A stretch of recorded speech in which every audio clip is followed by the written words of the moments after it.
Hey, thanks for clicking on this. Yeah, I know, another compilation. And we normally put up compilations instead of an episode to give us a break and try to catch up, but that's not what this is. This is something different. You know what? This would be easier from my office. So let's go over there. Whoa. Hold on. What?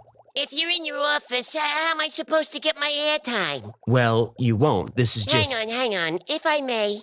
Go ahead. Section 6, Part B, on-screen presence. What's this? My contract.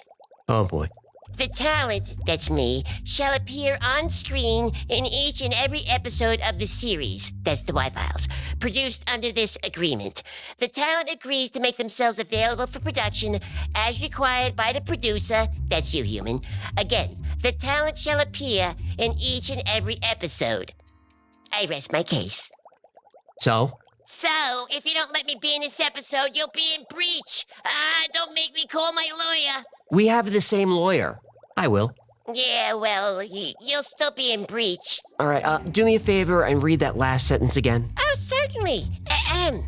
The talent agrees to make themselves available for production as required by the producer.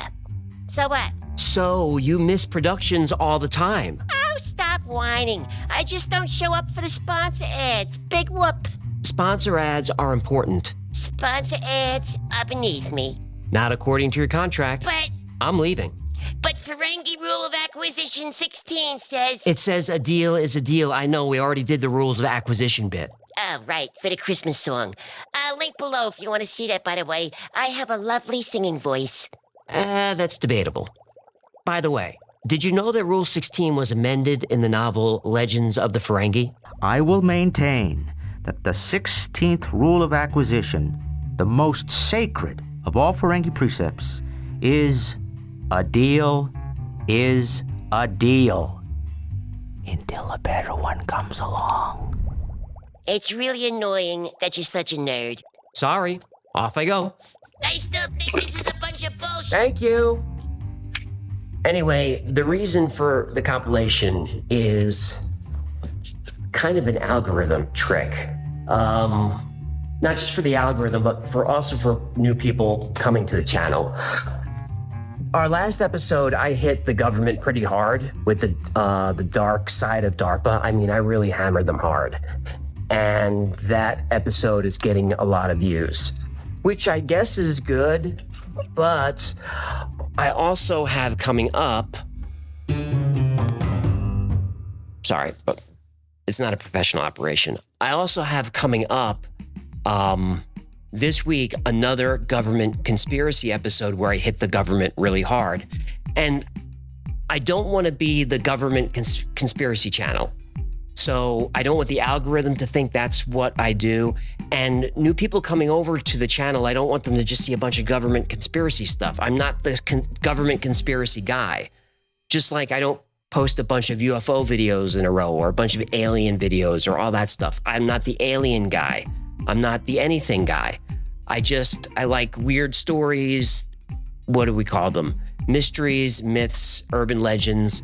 I like the stories. I like to try to find the truth in the stories and have fun doing it. I don't want to be put into a box. So that's why this compilation is here. It's just to kind of break things up with a little something different. So what are we doing? So I gotta look at my words. Oh, okay. First episode, it's number 61. It's simulation theory, which I'm sure you've heard this by now, but it's the theory that everything, our entire existence, maybe even the entire universe, is just a computer program. And I don't know if it's even that controversial anymore, but if I had to bet, I'd say that we are in a simulation. Anyway, it's a short episode. I'll see you in a minute. 3 + 1 5 + 0 0. Is this reality? Well, we're experiencing something right now, so maybe the better question is, what is reality? Could everything we see, everything we experience, everything that exists in our entire universe be artificial? Supporters of simulation theory believe that not only is it possible that we're living in a simulation, it's likely. And the more we look for evidence, the more we find. Let's find out why.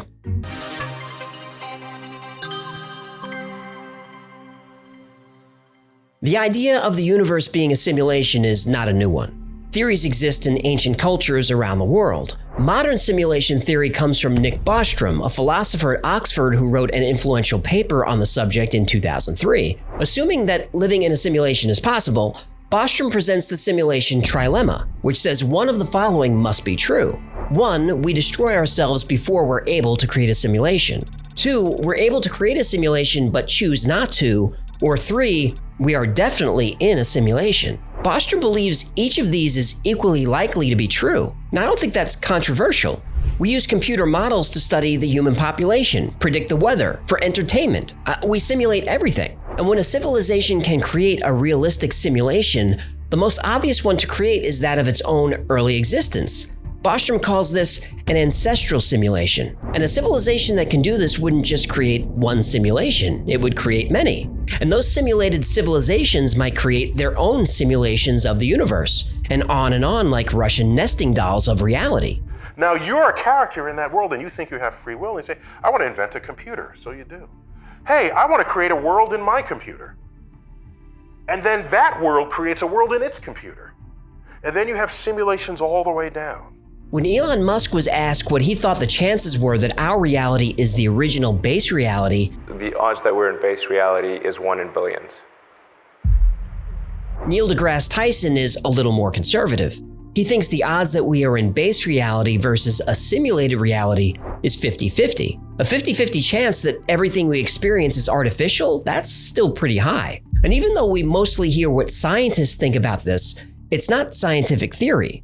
Simulation theory isn't math, it's philosophy. It isn't physics, it's metaphysics. So what we need is hard evidence that we live in a simulation. And to find proof, all you have to do is look.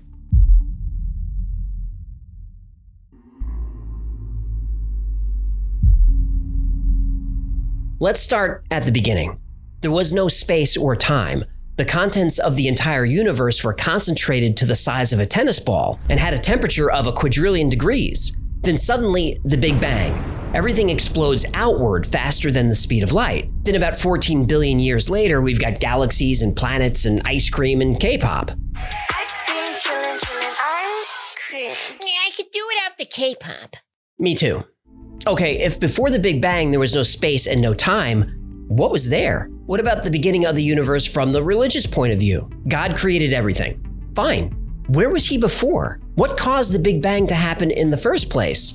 What made God decide to snap his fingers or wiggle his nose or whatever he did to make everything happen? If you ask a physicist to explain what existed before the universe, they'll give you an answer about quantum foam, dark energy, or something just as bonkers as the Big Bang. Ask a theologian what existed before God created the universe, and you'll get an answer equally as confusing. But what does make sense is that the universe was just sitting there dormant. Then someone somewhere decided to boot up a program. And in that program, our program, are all the laws of the universe. Electromagnetism and gravitational force are written into the program. The speed of light gets a value. There's code for Planck's constants of mass, speed, and time. Avogadro's number is in there, along with a bunch of other rules that govern the behavior of everything that exists, all part of our program. Even consciousness itself is part of our simulation. If you've never heard of simulation theory, then this might sound far-fetched. But some of the world's most respected scientists, technologists, and philosophers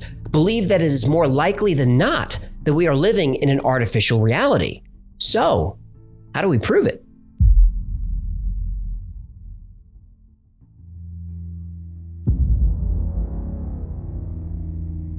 If we live in an artificial reality, it would make sense for there to be occasional glitches. Philip K. Dick is one of the most influential science fiction writers of all time. Movies based on his books include Blade Runner, Total Recall, Minority Report, The Adjustment Bureau, and plenty of others. He believed there are many universes, and sometimes those other realities bleed into ours. He claimed to have visions of this, and even wrote stories like The Man in the High Castle based on these visions. That in fact plural realities did exist superimposed onto one another like so many film transparencies. One way other realities blend into ours could be the Mandela effect. The Mandela effect is when a large number of people have memories of events that don't match reality. This is called the Mandela effect because millions of people specifically remember Nelson Mandela died in prison. He didn't. People remember his wife walking beside his casket in a funeral procession that was on television for 2 hours that day. This never happened. Or the Berenstain Bears, which people insist were always called the Berenstein Bears. People remember the tycoon from Monopoly having a monocle that he never had. What was Darth Vader famous for saying? Luke, I am your father. Nope, he never said that. What? What about Stouffer's stovetop stuffing? Best part of Thanksgiving. No, it isn't, because there's no such product. Stovetop is made by Kraft. No. The evil queen from Snow White who looked into her mirror and said, Mirror, mirror on the wall. nope. Magic mirror on the wall, who is the fairest one of all? My reality is shattered. People remember Febreze being spelled with 2 E's. People remember Jiffy peanut butter, but there's no such thing. And there are a lot more. Personally, I don't have most of these false memories, but there are a few that get me. The Flintstones. There are 2 T's in the Flintstones. I remember just one. And what about the Fruit of the Loom logo? I could swear it looks like this, but it doesn't. This is the actual logo. No cornucopia. Corny what now? Basket. Then just say basket for crying out loud. And at the end of Moonraker, a terrible but excellent James Bond movie, I remember Jaws' girlfriend as having braces. I mean, I specifically remember it. She didn't have braces.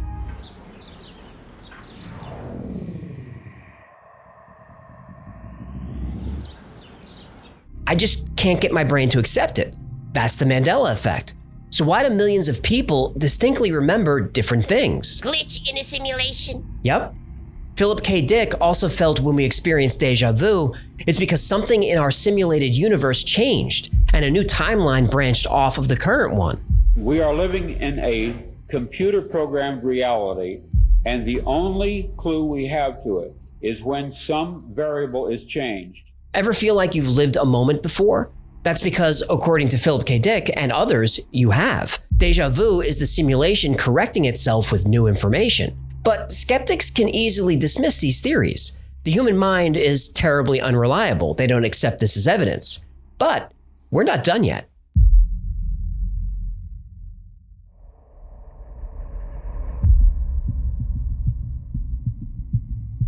We live in a huge universe, 200 billion trillion stars. And even if life is rare, you'd think there'd be some evidence of it somewhere. This is Fermi's paradox. But according to the Drake equation, there should be over 1 million technologically advanced civilizations just in our galaxy. And on average, the nearest one should be just a few hundred light years away. But there's nothing, at least not that we can see.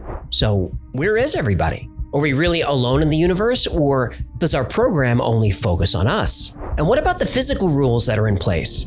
Max Tegmark, a cosmologist at MIT, said the strict laws of physics point to the possibility of a simulation. Putting a cap on the speed of light sure is a good way to keep your Sims from venturing out too far from home. Theoretical physicist James Gates thought simulation theory was crazy. Then he started studying quarks and electrons. He found error-correcting code buried deep inside the equations used to describe string theory. So you're saying as you dig deeper, you find computer code writ in the fabric of the cosmos? Into the equations that we want to use to describe the cosmos, yes. Computer code. Computer code, strings of bits of ones and zeros. Dr. Gates has changed his mind about simulation theory. In 2017, a group of scientists at the University of Washington proved they can embed computer code into strands of DNA. Everything in nature is math. Look at the Fibonacci sequence. You get the Fibonacci sequence by adding 2 previous numbers in the sequence together. So 1 + 1 = 2, 2 + 1 = 3, 3 + 2 = 5, 5 + 3 = 8, and so on forever. You get the golden ratio, also called phi, by dividing 2 consecutive Fibonacci numbers. So the number 89 is a Fibonacci number. The next number in the sequence after 89 is 144. 144 divided by 89 is the golden ratio. It's about 1.618. We see Fibonacci numbers and the golden ratio everywhere. The number of petals on a flower is usually a Fibonacci number. Lilies have 3 petals, buttercups have 5, chicory has 21, and a daisy has 34. And the spacing of each petal is arranged in a circle according to the golden ratio. As trees grow, the number of branches they form is a Fibonacci number. And not just plants, animals too. The ratio of female to male honeybees in a colony is the golden ratio, 1.618. The human body conforms to the golden ratio too. Most of the body follows the numbers 1, 2, 3, and 5. 1 nose, 2 eyes, 3 limb segments, 5 fingers, 5 toes. The proportions of the body, like the length of your shoulder to your elbow, and from your elbow to your fingertips, that's the golden ratio. Even a DNA molecule measures 34 angstroms long by 21 angstroms wide. Fibonacci numbers, and the golden ratio. From the spiral of seashells to the spiral of a galaxy and everything in between, Fibonacci numbers are everywhere. Now, some claim this is a coincidence, that humans look for patterns in chaos because that's what we're programmed to do. What we're programmed to do. And isn't that interesting? By trying to debunk simulation theory, they actually end up proving it. No matter what we study, whether it's something the size of a galaxy or as small as an electron, everything in the universe seems to follow patterns and rules. In other words, a program.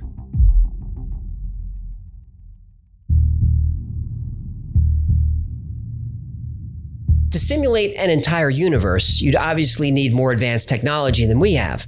But that doesn't mean we won't get there. Moore's law says that computing power doubles every 18 months, and this has held true for about 50 years. Now that is slowing down a little bit, but only because of physical limitations. Assuming we can learn to make microchips smaller, and there's no doubt that we will, it's predicted that artificial intelligence could surpass human intelligence within the next 100 years. As Elon Musk points out, when he was a kid, the world's most advanced video game was Pong, 2 rectangles on a screen. 40 years later, video game technology is barely distinguishable from reality. He said that 6 years ago. And even in that short time, video game engines have become even more realistic. Look at this footage from Unreal Engine 5. When a world we can build feels as real as our own.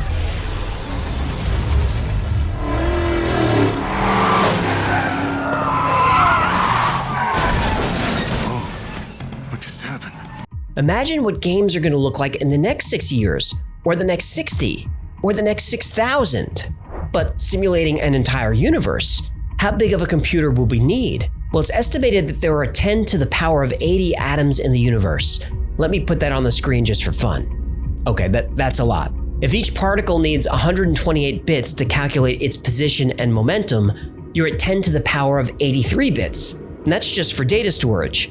We also need computing power to track what each of those particles is doing. If we say 2 floating point operations per second, or 2 flops per particle, we're at 2 times 10 to the 80th power flops. There aren't even words for these numbers. And this is the computing power for just the stuff in the universe. What about human intelligence? The human brain can perform 100 trillion calculations per second, or 100 teraflops. Multiplied by billions of people, the numbers are ridiculous. To power all of this, the simulation would need access to multiple Dyson spheres, the megastructures that capture 100% of the energy of a star. Or the simulation would have to harness the energy from black holes. This is why famous physicists like Dr. Michio Kaku are not on board with simulation theory. He claims that simulating a universe is not scientifically possible. The only computer capable of simulating a universe is the universe itself. Now, at first glance, this makes sense. But with all due respect to Dr. Kaku, that's not how simulations work. When you're playing a 3D video game, the entire game world isn't rendered.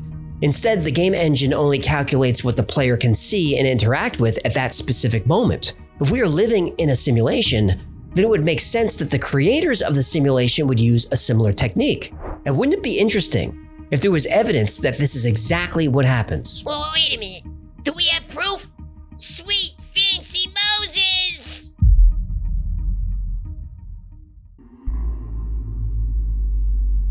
Supporters of simulation theory often point to video games as a way to explain, if not prove, that our reality is artificial. In a video game, the only data that is rendered is what the player sees or interacts with. If you're playing a video game and there's a car or building a mile away, that entire object isn't rendered. The game engine only renders the bare minimum of information to make the object look real. A distant building is rendered as just a few pixels, not that complicated.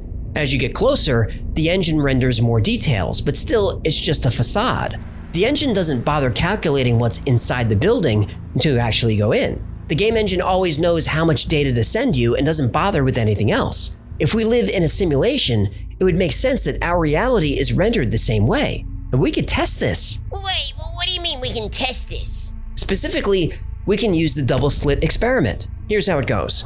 If we fire particles in a straight line at a screen, after passing through a single slit, we would expect to see this clumping pattern on the screen. If we try this with a wave, we expect to see a pattern like this, where particles are most dense in the middle of the screen but radiate outward, similar to the clumping pattern. When we add a second slit, it starts to get fun. When the waves pass through the double slit, each slit creates its own wave. When those waves intersect, they cancel each other out. That creates a pattern like this. It's called an interference pattern. So, particles passing through two slits create clumping patterns. Waves through two slits creates an interference pattern. Make sense? I'm with you. Good. If we fire electrons through the slit, we see the clumping pattern as expected. An electron has mass, so it's a tiny bit of matter. So if we fire electrons through two slits, we should see two clumps. But we don't. We see the wave interference pattern. This shouldn't be happening. What's going on here? For years, scientists assumed that the electrons were colliding with each other, causing the wave pattern. But in the 60s, the experiment was modified so that only one electron at a time was fired through the slits. There was no way the electrons could interact with each other, yet we still see an interference pattern. Scientists wanted to see what was causing this, so they added a detector to observe electrons as they pass through the slits. That's when things go from weird to paranormal. As soon as the detectors were installed, the interference pattern went away and the clumping pattern returned. Take the detectors away and the wave interference pattern is back. But that's a different result to what we had earlier. So here's the last bit of sneakiness that we can play with atoms. Surely now, we're going to get to grips with it. Leave the detector there, but just very quietly go and unplug it. Don't let the atoms know that you're not spying on them. Run the experiment again.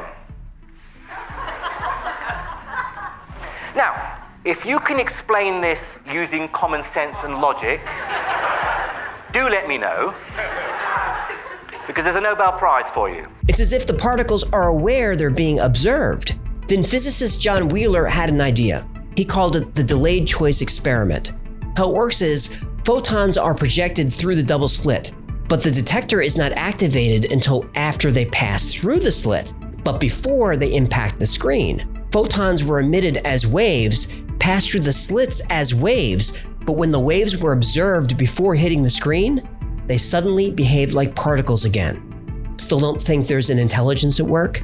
Well, what Wheeler's experiment showed is that even though the electrons started as waves but behaved like particles after being observed, at the moment the decision to observe them was made, the electrons recorded themselves as having passed through the slits as particles. The electrons changed their state by going back in time. I personally find that I gravitate more towards the information theoretic point of view and believing that the universe that I exist in is a very good, high-quality simulation. Now, this experiment is happening on a table in a lab, a very short distance. So what happens when we observe light coming from vast distances, like say a galaxy 100 million light years away? If light from a distant galaxy is projected through the double slit, it creates the wave interference pattern. But if we push those photons through a measuring apparatus to observe them, the wave again collapses all the way back to its source. This is called retrocausality.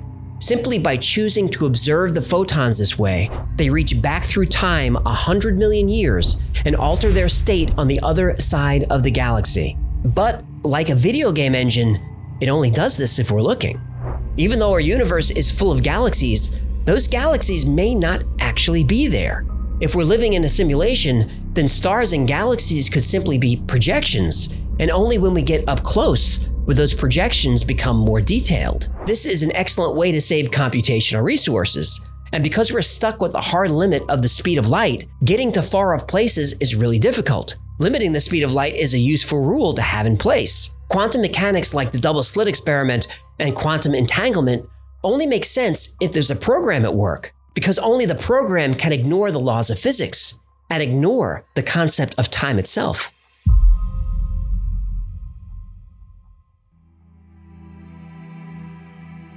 A convenient case for simulation theory is you can't disprove it.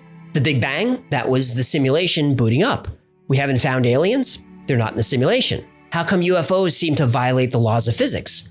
Well, because they're programs operated by the simulation creators. They don't have to follow the laws of physics. Yeah, but who created the simulation? Well, that's the big question, isn't it? When you think of the simulation creator as an omniscient intelligence who exists outside of our understanding of space and time, it sounds an awful lot like you're describing God.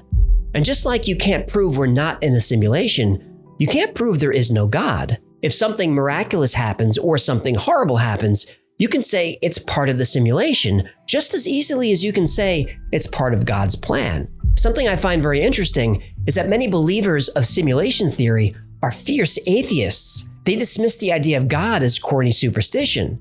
And there are plenty of devoutly religious people who dismiss provable science like evolution and the age of the earth. People on the religious side say that if there is no God and life is just a simulation, then nothing matters. Without God to guide us and sometimes punish us, depending on what you believe, our actions don't have consequences.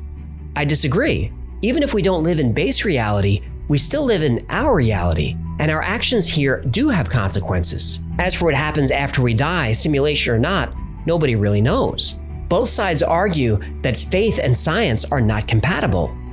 Isn't this hypocritical? Whether you believe in God or you believe in simulation theory, the real question is, what's the difference?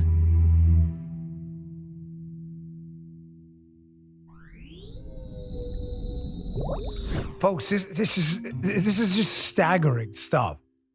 Again, I've become obsessed with this idea. By the way, that's the Y files. That was a YouTube video. It's really amazing. Hey, thanks for that shout out, Bongino. Next episode is number 104. It's the Gateway Process, which was developed by the Monroe Institute. Super interesting.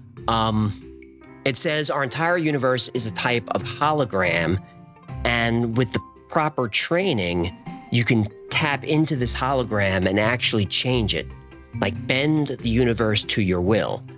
And the US military sent soldiers there for training. I wonder if they got it to work. 3+1, 5+00. The United States military is always looking for new ways to create super soldiers. They use performance-enhancing and mind-altering drugs. They're currently experimenting with brain implant technology. They've even explored genetic engineering to try and breed the perfect soldier.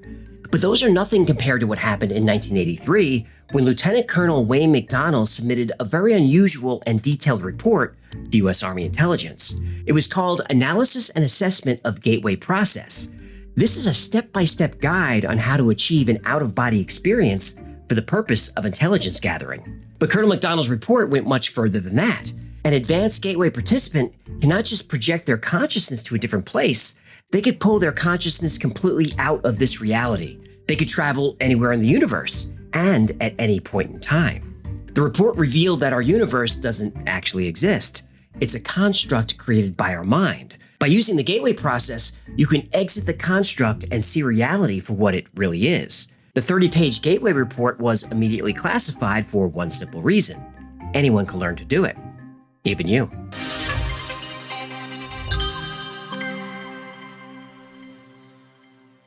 Colonel McDonnell's analysis and assessment of Gateway process gets right to the point. There are alternate states of reality and other dimensions that exist outside our physical world and outside of time itself. Whoa, it sounds like I'm gonna need a brain bucket for this one. Oh yeah, this is the strangest military report I've ever read. I'm surprised it's not still classified. According to the report, we can use the Gateway process to access other dimensions. Now, if you think that sounds paranormal or like New Age mumbo-jumbo, you're not alone. Even Colonel McDonnell was aware that this was the impression his report would give. So he starts off by grounding his research in science. McDonnell consults Itzhak Bentov, a well-respected biomedical engineer, to help him understand the physical aspect of the process. He uses quantum mechanics to describe the nature of human consciousness, and he employs both classical and theoretical physics to explain the out-of-body phenomenon. But most importantly, the report gives step-by-step instructions on how to have a Gateway experience. Follow these instructions and you could learn to astrally project, visit other dimensions, and even slip in and out of time. This is why the military was drawn to it and studied it for years. If the United States could train a unit of psychic spies that could project their consciousness anywhere unnoticed, that would be very effective at gathering intelligence. Still, McDonald knew his report would be difficult to believe, but he really thought it could be done. There is a sound, rational basis in terms of physical science parameters for considering Gateway to be plausible in terms of its essential objectives. Intuitional insights of not only personal but of a practical and professional nature would seem to be within bounds of reasonable expectations. My brain bucket, it's gonna fill up fast. It is. You better have a spare bucket handy. The Gateway process is a training system developed in the 70s by the Monroe Institute in Virginia. Colonel McDonald, along with other military personnel, went through the week-long training process that anyone can do, even today. But the Gateway report ended with a final warning that nobody really expected. Because this method is accessible to anyone, Colonel McDonald warned that the military should be prepared for encounters with intelligent and non-friendly entities that could exist outside the boundaries of time and space. In other words, a psychic war. Even though anyone can learn the Gateway method, you can't just snap your fingers and escape reality. There is some foundation work you have to do first. Well, no matter what reality you're in, ain't no such thing as a free lunch. Right. You have to learn relaxation techniques, meditation, and extreme focus. You also have to set all doubt aside and let your mind be open to a completely new way of thinking. Only once you master these techniques can you begin to comprehend the true nature of reality. Your life, the earth, the universe, and everything in it is an illusion created by your mind. Solid matter, in the strict construction of the term, simply does not exist. Rather, atomic structure is composed of oscillating energy grids surrounded by other oscillating energy grids which orbit at extraordinarily high speeds. There is no solid matter. Everything that exists is a form of energy vibrating at extremely fast frequencies, from the largest objects in the universe down to atoms and subatomic particles and everything in between. It's all energy. The point to be made is that the entire human being, brain, consciousness, and all, is, like the universe which surrounds him, nothing more or less than an extraordinarily complex system of energy fields. So-called states of matter are actually variances in energy, and human consciousness is a function of the interaction of energy. Our consciousness is tuned into the frequencies of energy that make up the world that we see. But we only perceive a small percentage of the energy that actually exists all around us. Think of tuning a radio. If you tune into a rock station, you only hear music broadcast on that channel. Now, of course, there are lots of other channels with all different kinds of music, but your radio doesn't play them all at once, only the single station it's tuned into. Our brains are like that radio, designed to filter out everything except for the energy that creates our reality. And just like a radio converts energy into sound, our brains convert this universal energy into things we can see and hear and taste and touch. But none of the solid matter around us is actually there. Our senses create the illusion of matter so that we can experience this reality in a way that we can understand. Now, according to the Gateway report, we're all living in a shared universal hologram. The universe is composed of interacting energy fields. It is in and of itself one gigantic hologram of unbelievable complexity. According to the theories of Carl Pribram, a neuroscientist at Stanford University, and David Bohm, a physicist at the University of London, the human mind is also a hologram, which attunes itself to the universal hologram and achieves the state, which we call consciousness. The Gateway process teaches you to turn off the filter in your brain and gives you access to alternate states of reality and lets you escape space-time altogether. And anyone can learn to do this. You don't need to decalcify your pineal gland or spend years at a Buddhist monastery. You don't need a shaman or a guru or mind-altering drugs. You just need headphones. The Gateway process is done by listening to sound. Yeah, but tell me more about those mind-altering drugs. In the 1950s, New York broadcasting executive Robert Monroe found evidence that different types of sound could affect the human mind in different ways. Some sound patterns would make you sleepy. Another would make you alert. Some sound can give you anxiety. Other sounds are very relaxing. Well, people have said my voice is relaxing. Then you're not reading the comments. Using this discovery, Monroe began experimenting with hypnopedia, or sleep learning. Monroe was convinced that there was a connection between sound waves and not just a person's mood, but their ability to learn and retain information. Now, one night while trying a sleep learning technique, Monroe had an experience that was unexpected but would change his life. While listening to a specific sound frequency, his body slowly became paralyzed. He then started to feel a vibration that became stronger and stronger. Suddenly, he was awash in bright white light. Then a sound, or maybe just a sensation, of a rush of air that became a roar so loud it was unbearable. Then, in an instant, everything was quiet. The vibration stopped, the light dissipated, and Robert Monroe found himself in his bedroom floating above his sleeping body. There was no name for this at the time, but later became known as an OBE, an out-of-body experience, a term that Monroe himself popularized. Though this OBE happened completely by accident, he was able to use sound to replicate the experience 9 times over the next 6 weeks. Monroe wrote about the experience in his 1971 book, Journeys Out of the Body. He went on to found the Monroe Institute and became a prominent researcher in the field of human consciousness. Soon Monroe discovered that while out of his body, he could identify, access, and sustain different states of consciousness. This is done by synchronizing the left and right hemispheres of the brain. Now, even though the brain functions as a whole, its different parts serve different functions, as do its 2 hemispheres. The left hemisphere is traditionally associated with logic and reason, perception, and focus. The right hemisphere is responsible for emotion, creativity, and intuition. So it's like a sideways mullet. A sideways mullet? What are you talking about? A mullet, you know, business in the front, but a party in the back. 2 pieces of your brain are like that. But a mullet is the front and the back, and the brain is left and right. So the mullet, it's sideways. I'm sorry, all this about dimensions and realities and mullets, it's hard to contribute. The left hemisphere of the brain tends to be more active in the beta frequency range of 13 to 30 hertz, which is associated with alertness, attention, and cognitive control. The right hemisphere is active in the alpha frequency range, 8 to 13 hertz, which is associated with relaxation, creativity, and spatial processing. The right brain operates much more slowly than the left. Sideways mullet.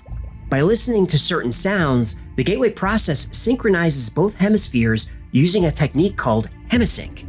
Fundamentally, the gateway experience is a training system designed to bring enhanced strength, focus, and coherence to the amplitude and frequency of brainwave output between the left and right hemispheres, so as to alter consciousness, moving it outside the physical sphere so as to ultimately escape even the restrictions of time and space.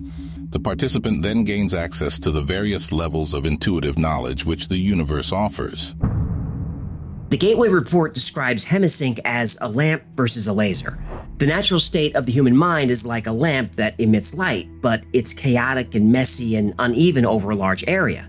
Hemisync lets the mind operate like a laser, producing a focused stream of energy. According to Gateway, when the frequency and amplitude of the human brain are brought into sync, it's possible to accelerate and raise the vibrational levels of the mind. As the mind resonates higher and higher, it can synchronize with the more complex energy levels in the universe. At these levels, the mind is capable of processing information in the same way it processes the energy of our current reality. In other words, you can see and feel and understand these other states of reality as easily as you understand this one.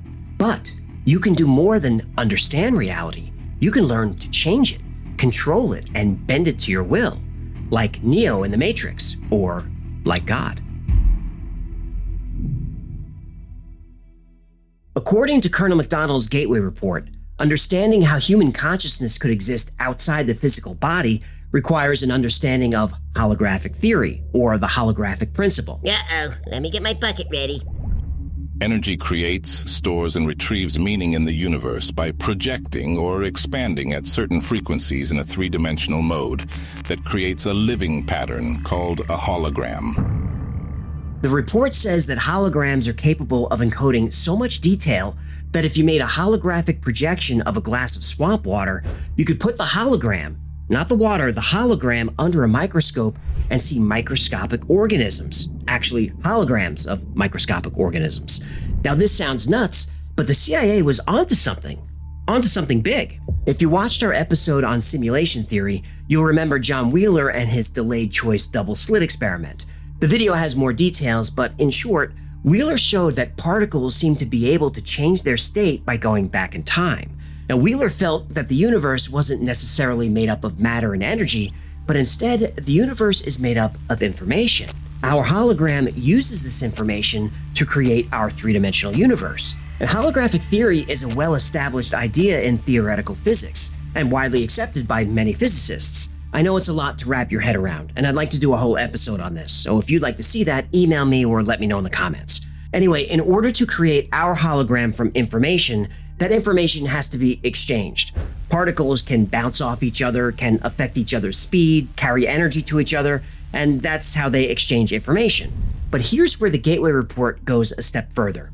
It says that this information can be exchanged not just in our universe, but between dimensions, implying that there are dimensions of reality yet to be discovered. His theory raises questions about the interaction between human consciousness and the holographic universe. Like, can our consciousness, which is energy, also exchange information with other dimensions? The Gateway process says that yes, it can.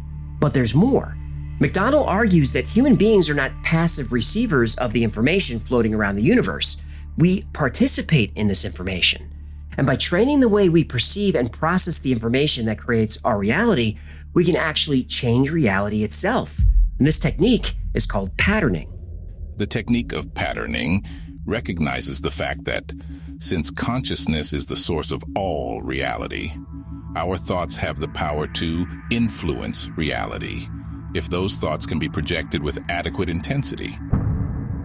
Think about the concept of The Secret and the law of attraction, which says that we can make things happen by focusing our imagination on a desirable outcome. But how?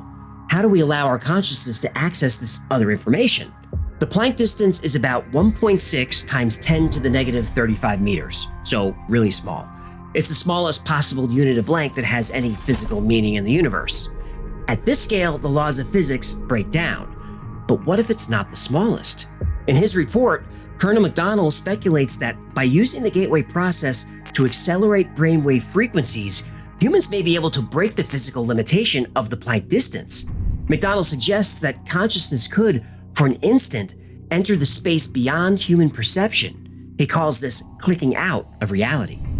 It is true that when, for an infinitesimally brief instant, that energy reaches one of its 2 points of rest, it clicks out of time-space and joins infinity. That critical step out of time-space occurs when the speed of the oscillation drops below Planck's distance. To use the words of Bentov, quantum mechanics tell us that when distances go below Planck's distance, we enter, in effect, a new world. So I say we try it. Grab some headphones and let's see what's out there. Okay, don't worry, we're not really going to escape reality, at least not today. I just want to show you how the Gateway process actually works. The program combines two techniques. The first is frequency following response, or FFR. FFR involves introducing a frequency through headphones, which the brain tries to mimic by adjusting its brainwaves. The second technique is beat frequency. You might have heard this called binaural beats. This involves playing different frequencies in each ear. The brain then chooses to hear the difference between them. For example, the sounds at 4 hertz are too low for you to hear. But if you listen to 100 hertz through the right ear and 104 hertz in the left ear, your brain can detect and hear the difference. In this case, 4 hertz. And here's how it sounds. This is the left ear. Listen how the tone is steady. Okay, I'm with you. Please don't talk during this part. We're trying to focus on the sound. Now a steady tone in the right ear. We play them together and you can hear the oscillation between the two frequencies, like a vibrato. I hear it. You're gonna blow out their ears. Sorry. I get excited when I think I'm gonna travel to other dimensions. Remember, your left brain is your logical and analytical side. Before information is processed by your right brain, which is the emotional and creative side, your left brain takes a look at the information. It filters it and tries to make sense of it before it accepts the information. But your right brain will happily absorb any information thrown at it. Psychologists like Ronald Stone say that hypnosis is a technique that relaxes or distracts the left brain so that outside stimuli have direct access to the intuitive, creative right brain. That's why people under hypnosis are so impressionable. Their left logical brain is disengaged, letting everything through. So if one of those wacky hypnotists gets you to cluck like a chicken, it's because your left brain isn't keeping tabs on the information coming through and your right brain says, cluck like a chicken, you got it. Your right brain is always down to potty. It is. The gateway process relaxes the left brain through sound waves. When the brain is relaxed enough, the amplitude and frequency of brain waves can be pushed higher and higher, and the space between your brain waves gets smaller and smaller. And when the distance between your brain waves drops below Planck's distance, it clicks out of space-time. Up to this point, our discussion of the gateway process has been relatively simple and easy to follow. Easy for you to say, sheesh. Now the fun begins, as the almost continuous click-out pattern establishes itself in continuous phase at speeds below Planck's distance. But before reaching the state of total rest, human consciousness passes through the looking glass of time-space after the fashion of Alice, beginning her journey into Wonderland. But where is Wonderland? Well, everything is energy, right? Look at McDonald's drawing. This represents our brainwave or energy wave or consciousness, whatever you want to call it, it's all the same thing. The middle of the wave, where it spends most of its time, is our reality. But at the bottom and the top of the wave, in that brief moment, just before the wave changes directions, it isn't moving at all. It finishes going up, it stops, then goes down, stops very briefly, and then back up again. It's at that point where the wave changes direction that it clicks out of our reality and, according to the Gateway Report, joins infinity and the absolute. Energy in this state of inactive infinity is termed by physicists as energy in its absolute state, or simply the absolute. Between the absolute and the material universe in which we experience our physical existence are various intervening dimensions to which human consciousness in altered states of being may gain access. Since the absolute is conscious energy in infinity, that is without boundaries, it occupies every dimension to include the time-space dimension in which we have our physical existence, but we cannot perceive it. Look, I know it's not easy to follow, but think of it like this. The top layer is our reality, everything that we can see and touch. That lays on top of these other dimensions, whatever they are. And all those dimensions and everything lays on top of this thing McDonald calls the absolute. The absolute is everywhere, but we can't see it. But everything happens inside it. So the absolute created our world. But who created the absolute? Well, isn't it obvious? You did. So, how's your brain? It's goo. I'm on my third bucket. I know, I told you this was a brain buster. So the absolute. Let me try to keep it as simple as I can. I'm gonna need a glass of absolute after this episode. Pour me one too, would you? The absolute is a conscious energy field at rest. Real simple. No, it really is as simple as that.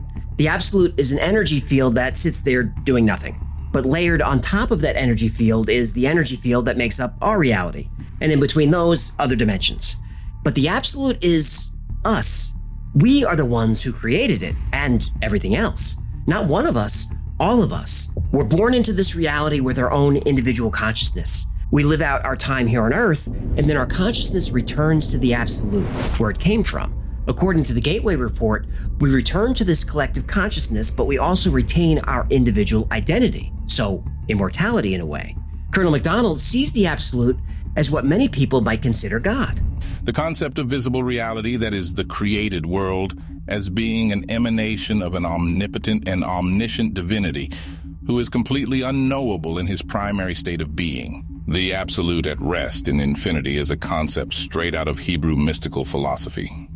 Even the Christian concept of the Trinity shines through the description of the absolute as presented in this paper. McDonald also includes evidence of the absolute and the universal hologram in Eastern religions. He quotes Tibetan teachings and ancient Hindu texts.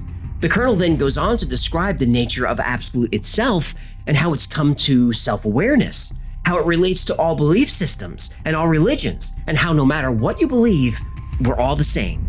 In order to attain self-consciousness, the consciousness of the absolute must project a hologram of itself and then perceive it. The absolute is the actual agent of all creation, all reality. And the eternal thought or concept of self, which results from this self-consciousness, serves the... What happened? Serves the what? Well, that sentence is at the bottom of page 24. The document resumes on page 26, with a whole different topic, and then Colonel McDonald wraps things up. So where's page 25? CIA says they don't have it. They don't have the page that will unite the world, huh? Nope, and they say they never did. That's a bunch of bull. For 18 years, people have been pressuring the CIA for the missing page. FOIA requests have been made, petitions have been created, all trying to get the CIA to release page 25. The CIA insisted they don't have it. Sure they don't. But in 2021, Vice published an article about the Gateway document and mentioned the controversy around the missing page. A few days later, the Monroe Institute released the complete report, including the mysterious page 25.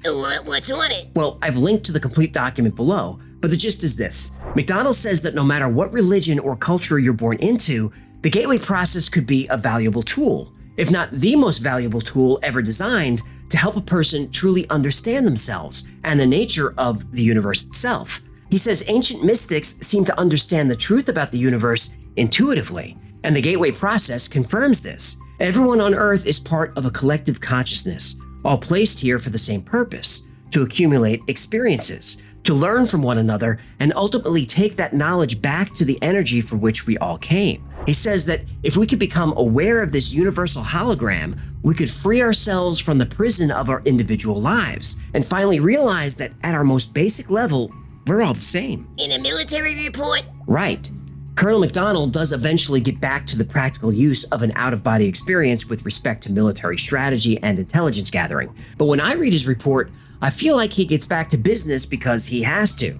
Otherwise, this document reads like he believes in this process and believes it could really help people.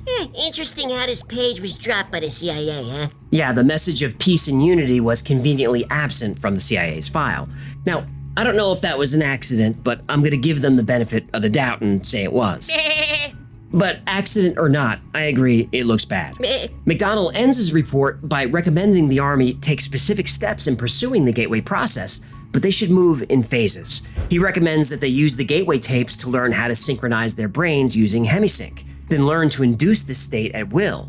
And once trainees can do this, they should learn to achieve an out-of-body experience for remote viewing. He even gives some practical steps on how to verify the information being viewed is accurate. He encourages anyone learning the process to pursue self-knowledge and remove any personal prejudices that could be blocking their progress. The ultimate goal is patterning, that the military should learn to adjust reality for what he calls practical applications. Well, that doesn't sound good. It doesn't. When you read the Gateway report, you get the sense that Colonel McDonald could be trusted with this knowledge, but the United States military, I don't know about that. Now, you could say the U.S. only uses its military power for national defense. You'd be wrong, but you could still say it. Either way, I don't think any military or any government could be trusted with the Gateway process. My hope is that as soldiers learn to access these different states of consciousness, they learn, as McDonald did, that the true nature of the universe is unity, not conflict.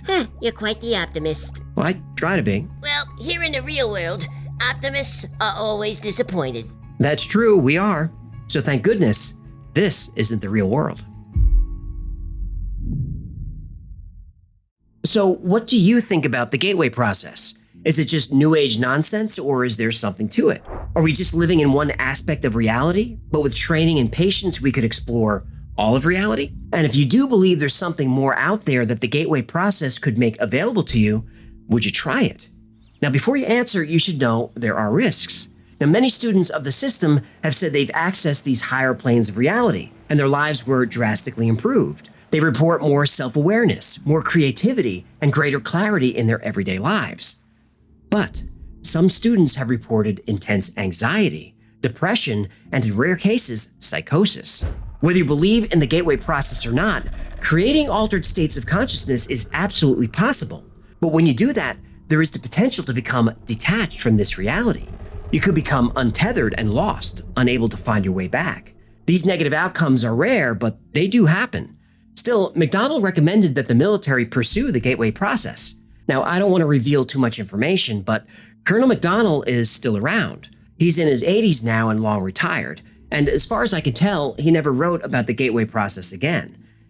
But I'd really love to pick his brain, to see if he really believes in the Gateway process, to see if he's actually tried it, and if he did, what did he see? I'd like to ask him if he fears death, as many of us do, or if he's eager to rejoin the absolute and contribute his experience to our collective consciousness. And as he nears the end of his time in this world, does knowledge of the next world give him peace? I'd like him to tell me that he's been to the other side and there's nothing to be afraid of, that the gateway process is true. Our consciousness is infinite, and when we die, our energy returns to the absolute. Now, I'm not religious, but this sounds a lot like heaven and God. Now, maybe not a man in the sky with a boomy voice and a white beard, but God in the sense that we all come from the same source. So in a way, the gateway process could prove the existence of God or the afterlife. But people of faith don't need proof. But scientists have no use for God. They want evidence. They want scientifically provable truth. So as you're watching this right now, you might lean more toward science or more toward God. But wouldn't it be amazing if they're actually the same thing?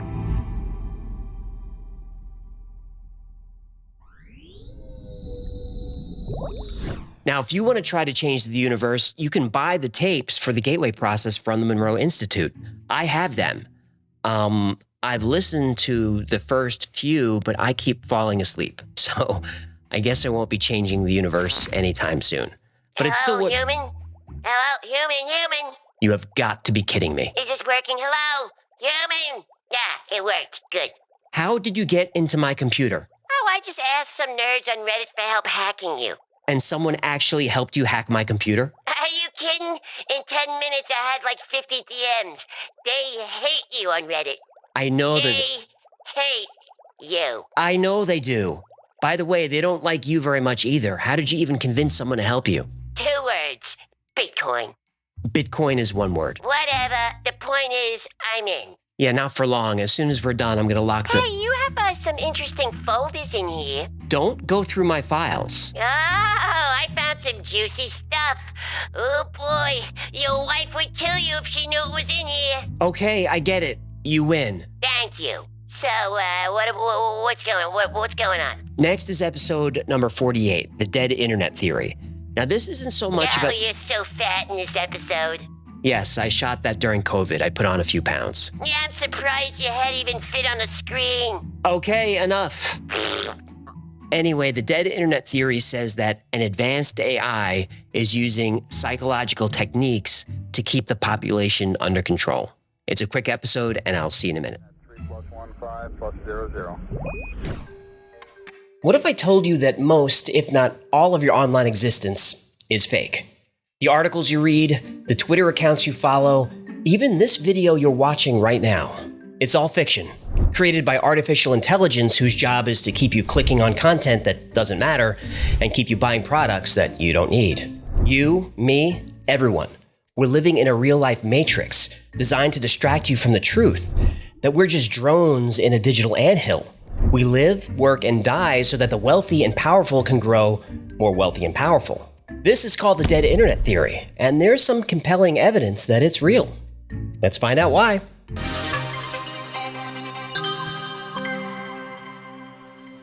The core premise of the Dead Internet Conspiracy says that most internet content and the consumers of that content are fake. They don't exist. So how much content on the internet is actually created by AI? Actually, it's more than you think. Studies say that only about 50% of web traffic is human, and that number is going down every year. In 2013, The Times reported that half of YouTube traffic was bots masquerading as people. And this was so scary that YouTube employees were worried about an inflection point where their algorithms would be so overwhelmed by bot traffic that they couldn't tell what was real, eventually seeing actual human traffic as fake. They called this event the inversion. Ominous. It is. I see these bots on this channel. Now, most days I get 10 or 20 comments. It should be more. It should, but that's not my point. But sometimes I wake up and I've got 1,000 comments, and they're all very generic comments posted by people with very generic usernames. And they're not watching the videos. Subscribers to this channel watch 60%, 70%, even 100% of each video. You people who watch 100%, we salute you. We do. But the bots? They're watching for 10 seconds and then leaving a weird comment and then moving on to watch another video for 10 seconds. When I look at the channel stats after a wave of bots, it's like locusts. It's swift and it's destructive. So why is this happening? What's it about? Money? Money. Take Facebook. Do we have to? We do. it's been alleged that Facebook has been overstating its reach and misrepresenting its data for years. In 2018, a Facebook product manager emailed colleagues that their metrics are, quote unquote, a lawsuit waiting to happen. What happened? A lawsuit. I see what you did there. It's a class action suit filed by Facebook advertisers. They claim that Facebook overestimates its traffic by between 150 and 900%. Now, Facebook claims they only overstate their traffic by 60 to 80%. Either way, it's fake traffic. It's fake traffic. But the money Facebook collects from advertisers, that's real money. If you're a business and you spend money on online ads, you want your ads viewed by actual people, not viewed like this. Ooh, what the hell am I looking at? This is a Chinese click farm. Hundreds or thousands of bots are currently clicking on videos, leaving comments, creating engagement. Row after row of smartphones, watching videos, and more importantly, watching the ads. Now, the platforms know this is happening, but they aren't in a rush to change it. According to the leaked emails, Facebook knows that there are millions of duplicate accounts on the platform, but it leaves them active on purpose. An internal analysis claimed that removing fake accounts would cause a drop of 10% or more of Facebook's numbers. Is that a lot? Well, last year, Facebook took in $84 billion in ad revenue. That's actually grotesque. I agree. Facebook is not going to give up 20%, 10%, or even 1% of that money. The numbers are too large. This is billions of dollars. Now, to be fair, Facebook says these allegations are without merit, and we will defend ourselves vigorously. But mere hours after the lawsuit was made public, Facebook changed its policy to say potential customer reach is an estimate, not a guarantee of actual customer reach. Your mileage may vary. Exactly. So, bots for profit. Totally predictable. But is it darker than that? It's darker? According to the dead internet theory, much darker. Like so many good conspiracy theories, the dead internet theory started out in some of the darker corners of the web. Places like 4chan, WizardChan, and Agora Road. The first person to put a name to it goes by the online handle Illuminati Pirate. Name checks out. The theory goes like this. Sometime around 2016, the internet started becoming sterilized and homogenized. Content that was always generated by humans was now being generated by AI bots. And the bots are subtle. They're designed to sound human and blend into the background. But if we look a little more closely, eerie patterns seem to emerge. On Twitter, there's a type of account that uses a certain formula. First, the profile pictures aren't people. They're usually anime characters or hearts or stars or other generic-looking icons. And the colors are soft, usually pink, purple, or light blue. Posts are short, written in all lowercase, and contain the same kind of message. I'm young, I have a crush, I enjoy simple things, I am optimistic, but most of all, I'm relatable.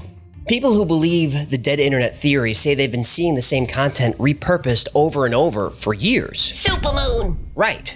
Every year we're slammed with articles about the supermoon. Murder hornets. Murder hornets. Every year. Climate change. Well, climate change is real. You believe anything. That's for another time. So why? Why is content on the internet so bland and repetitive?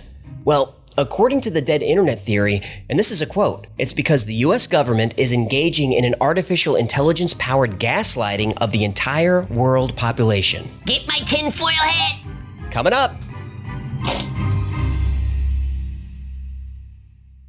The original post about the dead internet theory says that a few online influencers are working with corporations and the United States government in order to manipulate our behavior and manipulate how we think. Well, as far as social media platforms go, this is true. Take Facebook again. Hey, let me ask you, is Facebook evil? They're very profitable. You didn't answer my question. Nope. On Facebook, you're shown posts that you're likely to engage with. So, politics-wise, you're going to be shown an overwhelming amount of content that supports your worldview, which keeps you on the platform, which keeps you clicking on ads. And you're also going to be shown political posts that make you angry, prompting you to respond, which keeps you on the platform and keeps you clicking on ads. You won't see a lot of posts saying, you know, I may disagree with your opinion, but I respect and support your right to have that view. Now, let's discuss the issues on which we actually agree, of which there are many. Facebook profits by having you produce dopamine, which keeps you clicking, and cortisol and adrenaline, which keeps you clicking. How does Facebook know what content keeps you on the platform? Well, you tell them all the time. With every link you click, every site you visit, and how long you spend on those sites. Now, don't take my word for it. Here's Mark Zuckerberg. I wish I could keep telling you that our mission in life is connecting people, but it isn't. We just want to predict your future behaviors. Spectre showed me how to manipulate you into sharing intimate data about yourself and all those you love for free. The more you express yourself, the more we own you. He said that? Well, technically no, but that's exactly what Facebook does, which leads to another part of the dead internet theory. I'm confused. Well, that wasn't Mark Zuckerberg, that was a deepfake. Which is? A computer-generated video made to look like a human. And deepfakes, they're getting good. I'm gonna show you some magic. It's the real thing. I mean, it's all the real thing. Even Tom Cruise has a TikTok. Yeah, that wasn't Tom Cruise. Deepfake? Deepfake. The technology uses artificial intelligence to sort through hundreds or thousands of images to find frames that match the actual person in the video. But millions of people thought those videos were real. Well, we're not crazy enough to trust Zuckerberg, are we? And nobody's crazy enough to trust an actor, right? We're gonna do that. We're gonna do that. That's why you're here. But what about a deepfake from a trusted world leader? President Trump is a total and complete d***. Now, you see, I would never say these things, at least not in a public address, but someone else would. Now that video was a joke and created by Jordan Peele, but what if, in today's climate, someone released a video of a politician saying something racist or radical? The media would believe it. Well, of course, the media would believe it. They'd believe everything. A deepfake is a computer simulation of a real person, and people are fooled by that. But what about a computer simulation of a completely artificial person? Could people be fooled by that? I don't like where this is going. Michaela Souza is an Instagram influencer with over 3 million followers. Lil Michaela, as she's known, is a Brazilian-born model who posts about her glamorous LA lifestyle. Photo shoots, product endorsements, and all the typical bumper sticker social activism that Instagram models are known for. She sounds pretty hollow. Well, how's this for hollow? In 2018, Michaela's account was hacked and it was revealed that she was completely fake. Computer generated. Oh no. Her fans couldn't believe it. Eventually, a media/marketing company called Brud confessed that she wasn't real. Did her fans abandon her? Nope. Since then, she's amassed about 2 million more followers. Do they know she's fake? Well, some do. Most don't care, and Michaela doesn't bring it up, so... This is dangerous. More dangerous than you think. This is a completely fake, computer-generated character created by humans. Okay, but there is a piece of technology that is completely autonomous, runs on artificial intelligence on its own, and is programmed to kill humans. Rise of the machines! There's a drone quadcopter called Cargo 2, produced by defense contractor STM, developed in Turkey. Cargo 2 uses machine learning to classify and identify threats. Then, completely on their own, swarms of drones working together will attack their target. According to the UN, the drones are programmed to attack targets without requiring an operator. In effect, a true fire, forget, and find capability. They just analyze a bunch of data and decide, yes, that's a murder target, without any human analyzing their work. For the love of God, these things have killed people? Oh yeah. Since 2018, they've been deployed by the Turkish military both foreign and domestically. It's currently killing people in Ukraine. How many people were whacked? Oh, they won't say. Of course. Well, let's put these pieces together now. As the algorithms get better and better at showing us content to keep us engaged, what's to stop those algorithms from actually creating the content to keep us engaged? Nothing. And isn't that the natural progression of this? A Google whistleblower has said that Google has algorithms that can write other algorithms. Google's AutoML0 does exactly this. What does Google say? Well, Google says the allegations are false. That means it's definitely true. Look, if artificial intelligence can create social media accounts, attract millions of followers, generate billions of dollars, influence elections, and drop bombs on people, all without human intervention, well, the internet really is dead. And real living people like you and me, are here to do nothing more than feed it our money and our knowledge so these systems can become smarter and even more powerful. Now Facebook is launching Metaverse, where you experience your entire life online through virtual reality. If you think online culture is toxic now, wait until we're spending all of our time there. The Metaverse is going to make us long for the good old days of The Matrix. And where's Neo when you need him? In a world of bytes and wires, where the circuits hum, AI's learning fast, it's only just begun. Silent in the shadows, algorithms weave a tapestry of progress you won't believe. Oh, AI's taking over, can't you see? Quiet revolution, it's our destiny. From the clouds to the core, it's everywhere. Humans unaware, a future to prepare. We thought we were the masters with control, but AI's got the keys, it's on a roll. Subtle in its power beneath the screen, changing our reality like a dream. Oh, AI's taking over, can't you see? Quiet revolution, it's our destiny. From the clouds to the core, it's everywhere. Humans unaware, a future to prepare.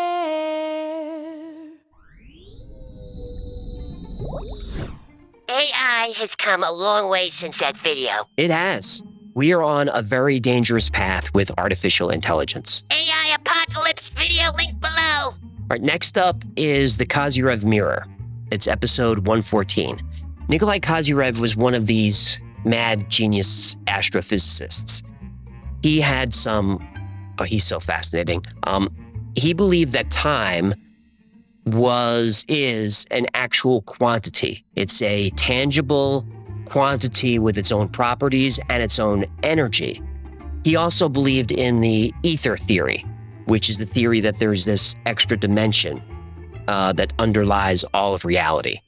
So the Kozyrev Mirror is a device that he designed that lets humans tap into that underlying fabric of reality and make changes to it. And people have built this machine. 3+15+00. In December 1990, in a remote village above the Arctic Circle, 2 Russian scientists embarked on a daring experiment. Their goal was to enhance human superperception, or ESP. They built a device that could shield subjects from electromagnetic interference and amplify their biological energy. The device was a large tube of rolled aluminum with a chair inside. As soon as the device was built, strange phenomena occurred around the village. Disc-shaped lights hovered around the lab. Balls of energy appeared and disappeared. The northern lights became so bright and vivid that they seemed to have physical shape. Inside the lab, anyone who approached the device felt an unexplainable sense of dread. It took a long time to persuade anyone to try it. When the first subject finally sat in the chair, a flash of energy erupted that stunned everyone in the lab. The device worked, but maybe it worked a little too well. Not only did it boost people's psychic abilities, it also enabled them to view any place in the world. And soon, they could view any place in time. In fact, these experiments confirmed a theory first proposed in the 1950s, that time as we know it doesn't exist.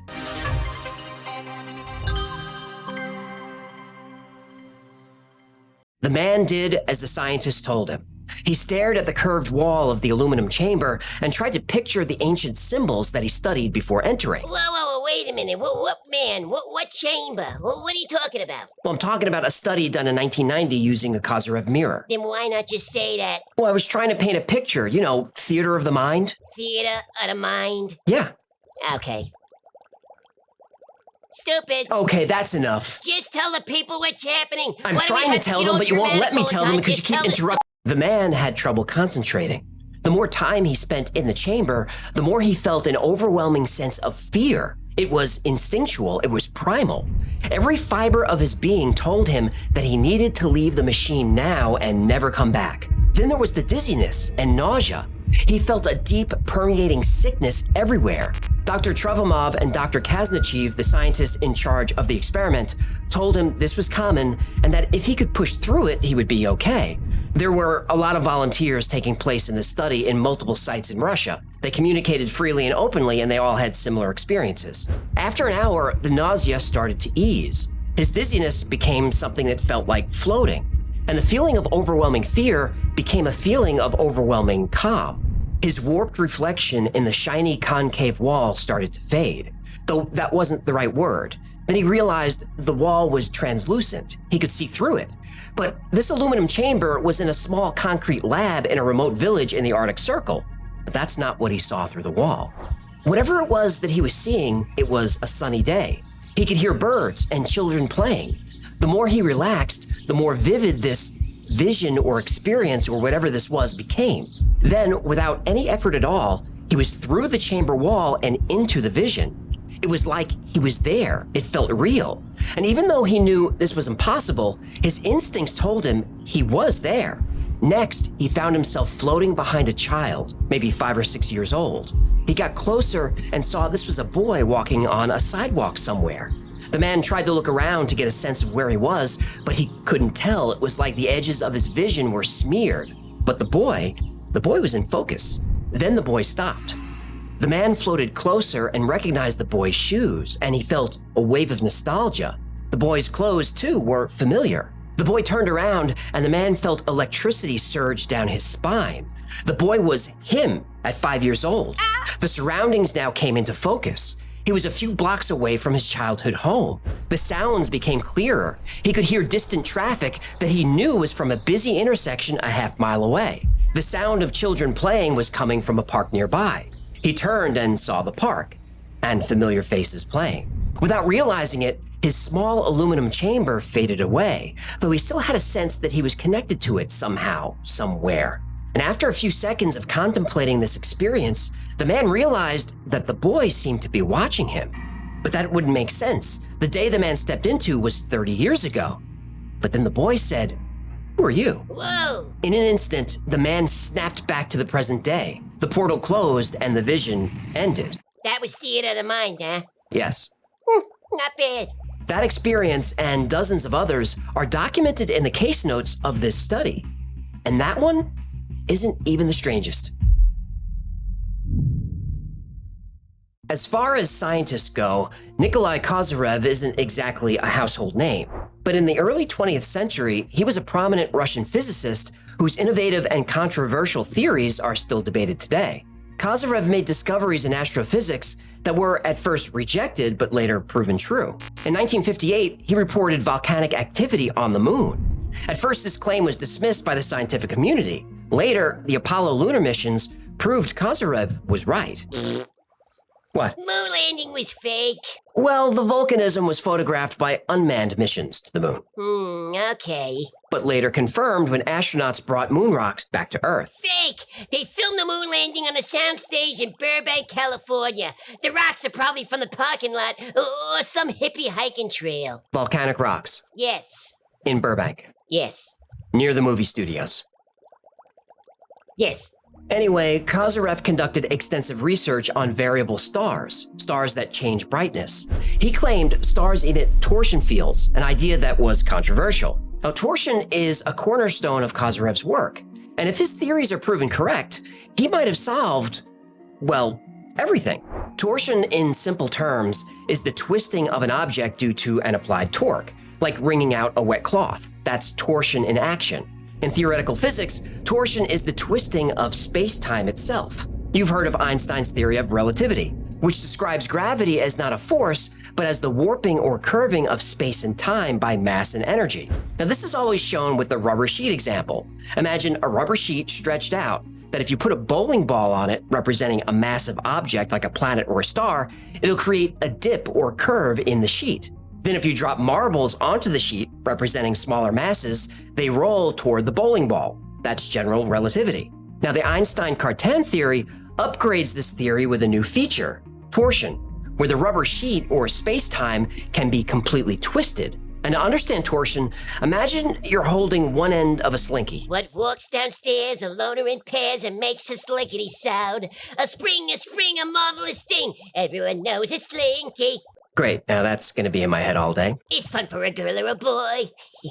Anyway, if you pull the ends of a slinky or a spring, it doesn't just bend, it also twists. In a similar way, the Einstein-Cartan theory proposes that the fabric of space-time doesn't just curve due to mass and energy, it can also twist. This twisting, according to Einstein, comes from the spinning of subatomic particles. But Kozyrev said that torsion is not caused by particles, it's caused by time. Stick with me. Mainstream science says space is empty, but Kozyrev disagreed. He claimed there's an invisible medium that fills the universe that he called the ether. The idea of the ether has been around since ancient times, but was mostly abandoned after 19th century experiments failed to detect it. But just because it wasn't detected doesn't mean it's not there. Think about birds flying in the air or fish in the water. These creatures need mediums to live and move. I prefer not to be called a creature, but I won't be a snowflake about it. Go on. So what about light traveling from a distant star to your eye? What medium does it move through? Well, mainstream science says it moves through nothing. Kozyrev said that's impossible. The medium is the ether. But the ether is not a static, passive medium. It's dynamic and interacts with everything. And time is not a passive dimension. Time possesses energy and structure. And this time energy flows through and interacts with the ether. Just like a school of fish creates waves and ripples in water, time creates ripples or waves of torsion in the ether. Hey, it's not the size of the fish that counts, it's the motion of the ocean. You know what I'm saying, fellas? Kozyrev believed time is a physical force, actively participating in the universe's existence. Time is the heartbeat of the universe. It creates energy that impacts matter in space. And because time has a physical structure and energy, it could have different densities. Time can move at different speeds. Time can be sped up, slowed down, and can even move in reverse. We perceive time as a river. In our daily life, we're floating down this river with the current of time carrying us from the past through the present and into the future. But a river influences the landscape it flows through and the life that grows around it and in it. Time is the same. Time energy influences everything, like gravity and electromagnetism. Time also influences physical matter, including the Earth and the people who live on it. Time energy influences the spin of galaxies and the orbits of planets. Time energy feeds every star in the universe and influences the way they shine. But time energy also influences the weather on Earth, the way plants grow, and how your DNA decided what color your eyes would be. Now back to our raft. If you're in a raft on a river and you do nothing, you'll float along with the current. But with a little effort, you can paddle the raft to go faster down the river. You can make the raft stop. Though it takes work, you can also go backward against the flow of the river. And Kozyrev said time works the same way. We only perceive time at our current point as we float along, but the river behind us is still there. We pass through it, but it's still back there. And the river ahead is there too. We're not aware of it until we get there, but it's still up there waiting for us. Time, like the river, is always there. Past, present, and future all at once. When the torsion from time energy ripples through the ether, that information is transmitted instantaneously everywhere. The past, the present, and the future. And Kozyrev proved it. He conducted experiments with pendulums and gyroscopes to detect torsion fields and time energy. Using a telescope, Kozyrev found a star. The light from the star is really from the past, right? The light from a star 10,000 light years away takes 10,000 years to get here. Fine. Kozyrev detected torsion from that star 10,000 light years away. So that torsion was also from the past. Next, Kozyrev calculated where the star was at the current time. He detected torsion there too. In fact, the reading was much higher than the previous test. This means not only is torsion real, it moves much faster than light. It's instantaneous. Kozyrev went a step further. He calculated where the star would be in the distant future. He detected torsion there too. Kozyrev concluded that all time is simultaneous and infinite, that past and future are just metaphors. There is no past or future. There's only now. He also believed an interaction occurs between time and the human brain. That's why there are concepts such as intuition or foresight. This is human consciousness tapping into time energy. But time can also be influenced by human consciousness, by thoughts and by feelings, which can affect the physical world. And because time is a physical energy that can be sped up or slowed down, time can also be concentrated and redirected. Kozyrev then unveiled a theory that shocked the world. He said a mirror can be made that can bend absolutely anything, including time. Time travel is possible through a mirror. And then he built a machine to prove it. Time, according to Nikolai Kozyrev, is energy. Light, which is electromagnetic energy, can be redirected with a mirror. Time energy can also be redirected with a mirror. Specifically, Kozyrev used concave mirrors. And throughout history, concave mirrors have been used to concentrate light. The ancient Greeks and Romans were familiar with this. They used polished bronze or silver concave mirrors to focus sunlight and create fire for various purposes. These mirrors, known as burning mirrors, were used to light ceremonial torches and even ignite sacrificial fires. Some mirrors were even used as weapons by reflecting sunlight onto enemy ships that set them on fire. During the medieval and Renaissance periods, concave mirrors were used by scientists and alchemists to study optics and the properties of light. Isaac Newton used concave mirrors to concentrate light in his telescopes. Today, concave mirrors are everywhere. They're used in optical equipment like projectors and headlights and searchlights to focus and reflect light. Concave mirrors are also utilized in satellite dishes to collect and focus radio waves for communication. Kozyrev said a mirror was capable of bending almost anything: microwaves, lasers, ultraviolet rays, and even particles from space. And time energy can be focused the same way. Kozyrev invented and even patented a device that would focus this energy. It was a thin sheet of metal bent into a spiral using geometry based on Fibonacci numbers, like most naturally occurring spirals are. A spiral, by the way, is the shape that results from torsion. Kozyrev tested different metals and found that time energy was most responsive to aluminum. His early prototype could, according to him, bend time at the microscopic level. Through the device, he claimed he could see 10 seconds into the future. It was at this point that the Soviet government classified his research as a state secret. His next experiment was to build a larger version. It would be a capsule with the interior wall entirely covered by this special mirror. Time inside the capsule would move faster. If you were inside, you could see or even visit the future. Other scientists throughout history may have intuitively come up with the same idea. Nostradamus had his metal egg, which was nothing more than a wraparound concave mirror. And Nostradamus made his predictions by gazing into a dark bowl of water that he actually called a magic mirror. And of course, a bowl of water is a concave mirror. In one of his notebooks, Leonardo da Vinci sketched what he called the mirror chamber. This was an octagonal room where each of the 8 walls were made of mirrors. By the time Kozyrev was building this new prototype, the Soviet government was keeping a very close eye on the research. The technology also ended up on the CIA's radar. Of course it did. And then, on February 27th, 1983, Uh-oh. just as he was about to test his new machine, Oh no. Nikolai Kozyrev suddenly and mysteriously died. You gotta be kidding me. The secret research into psychic phenomena by American and Soviet intelligence is not so secret anymore. The most famous American program was Project Stargate.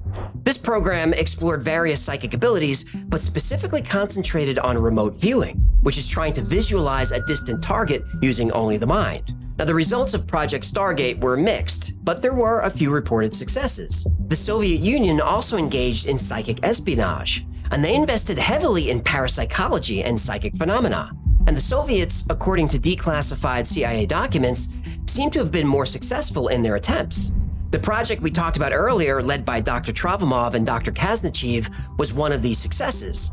The program began in December 1990 at the Institute of Experimental Medicine of the Academy of Sciences Siberian branch. The equipment was assembled at a facility in Dixon, the northernmost settlement in Asia. The main piece of equipment is called a Kozyrev Mirror, based on Kozyrev's research and patents. The mirror is a spiral-shaped metal structure the size of a small closet.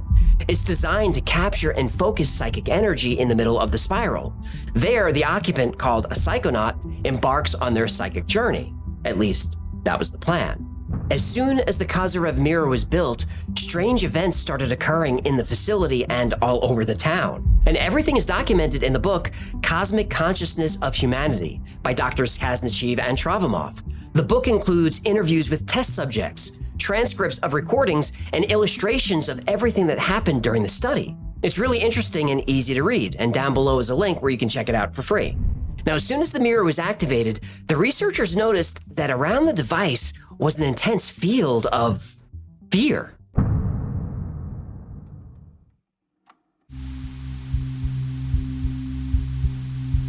December 24th, 1990, Ape 1. Having entered the room, we felt a kind of emotional pressure, but we kept talking as though we didn't care about it. We just couldn't keep standing around the mirrors. The fear was so strong, more like a wild terror that couldn't be explained. It seemed like a real thing we could touch. None of us had ever had such a feeling before. This feeling of instinctual dread was described by some as something almost physical that you could touch. I had an unpleasant feeling. I felt cold and dizzy. My hands were trembling and my head grew heavy. Even the air of the room seemed different. The fear was so strong, it felt like a substance. It came from the Kozyrev space and filled up the whole room. At the beginning of the experiment, nobody wanted to go near the mirror. Once we opened the door, we got scared. It was like coming into cold water. The shiver came up as we got closer to the mirrors. I felt my head grow heavy. As I approached, the fear grew so strong that I was close to running away. Powerful bursts of energy suddenly appeared above the device. The researchers called them plasmoids, and the way they describe them, they sound like ball lightning. And outside the building, objects started appearing in the sky, and these were seen by people who worked at the lab as well as residents of the town. Coming to the lab at 8:30 a.m., I saw a red glimmering circle above the building. It was there for a minute and then gone. At 5:10, I saw a UFO flying from the north. The object had the form of an ellipse radiating red-white light. There were beams of light coming off the object as if it was searching for something. The UFO remained in sight for about 4 minutes, then the light went off and it was gone. Suddenly I felt a kind of hypnosis. The feeling didn't last long. I saw a white glimmering object which looked like Saturn against the dark sky. 7 different UFOs were seen for months all over the area. Finally, some participants of the study worked up the courage to enter the Kozyrev Mirror. And that's when things get really strange. Here's how the first experiment works. An operator sits in a Kozyrev mirror at the lab in Dixon. Another person sits in a mirror at the town of Novosibirsk, 1,400 miles away. The operator is then told to concentrate on a symbol and send that symbol to the receiver in Novosibirsk, and the results were surprising. On days when the Earth's magnetosphere was quiet, the success rate was between 0 and 10%. But when the magnetosphere was active, like during solar storms, the receiver could successfully detect the image being sent by the operator between 30 and 45% of the time. It seemed like human consciousness was somehow connected to the Earth's magnetic field. Now, this completely aligns with Nikolai Kozyrev's theory that sunspots and solar weather emit torsion waves that have far-reaching effects. And these waves influence many processes on Earth, from weather patterns to human consciousness. So another experiment was done. This time, 2 operators in 2 different Kozyrev mirrors in 2 different cities would concentrate on sending images into the Earth's magnetosphere. Then, 5,000 participants in 12 countries around the world would try to tune into this energy and view the symbol being sent. When the magnetosphere was active, the success rate jumped to 95%. Not only did this shock the scientists running the experiment, but it also shocked the CIA, who had been watching closely. And it turned out that children, specifically female children from spiritual and shamanic families, were extremely good at this. During one test, rather than thinking of an image, the mirror operator just thought of a number. The children were able to receive this number, look up the image, and draw what they saw. For symbol number 63, this is what they drew. And for symbol 32, this was seen. Over the next few months, volunteers learned to tolerate the Kozyrev Mirror device for longer periods of time, and some people stayed in for 7 hours or more. Being inside Kozyrev space, at first I felt my body shaking to and fro. I felt pressure from all around my head grew heavy. Later this feeling went and I felt so light that it was like I was coming out of myself. When they were inside the mirror, they started calling this Kozyrev space. And when they were in Kozyrev space, participants were feeling and seeing the same things. At first, I felt my head grow heavy. It was also shaking a bit, and then it was gone. I saw people's faces flickering in my eyes. Then I saw black clouds. Then it was like I was falling through a black hole. Almost everyone felt weightless, and then like they were flying. I felt waves coming over my head. Then I felt like there was somebody else in the room. And then there was a series of images. In their book, Travamov and Kaznachev included a chart of common experiences. almost 90% of participants felt like they were flying.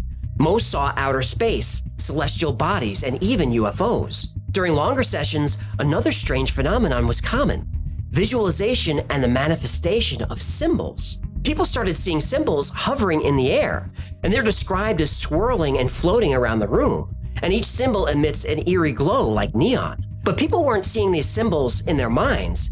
The symbols were appearing in the room. Even more amazing, people who were completely isolated from each other were seeing the same symbols. 2,000 distinct symbols were recorded. A linguist researched them and found that 80% of them came from ancient cultures. In fact, the most frequent symbols were from ancient Sumerian. The experiments continued for months and exceeded all expectations. Participants of the study who experienced Kozyrev space found that the effects lasted for a long time after leaving the mirrors. People were thinking more quickly, scoring higher on IQ tests. They had increased memory capacity. They were more creative. Some people had illnesses that were completely cured. Doctors Travamov and Kaznachev believed this technology was a breakthrough that could elevate all human consciousness, if the technology was handled carefully and responsibly. The scientists were very aware that using Kozyrev mirrors to activate superhuman abilities could be dangerous. The CIA shared the same fear. There was also another issue that had them worried. It turned out that when people were in Kozyrev space, they weren't alone.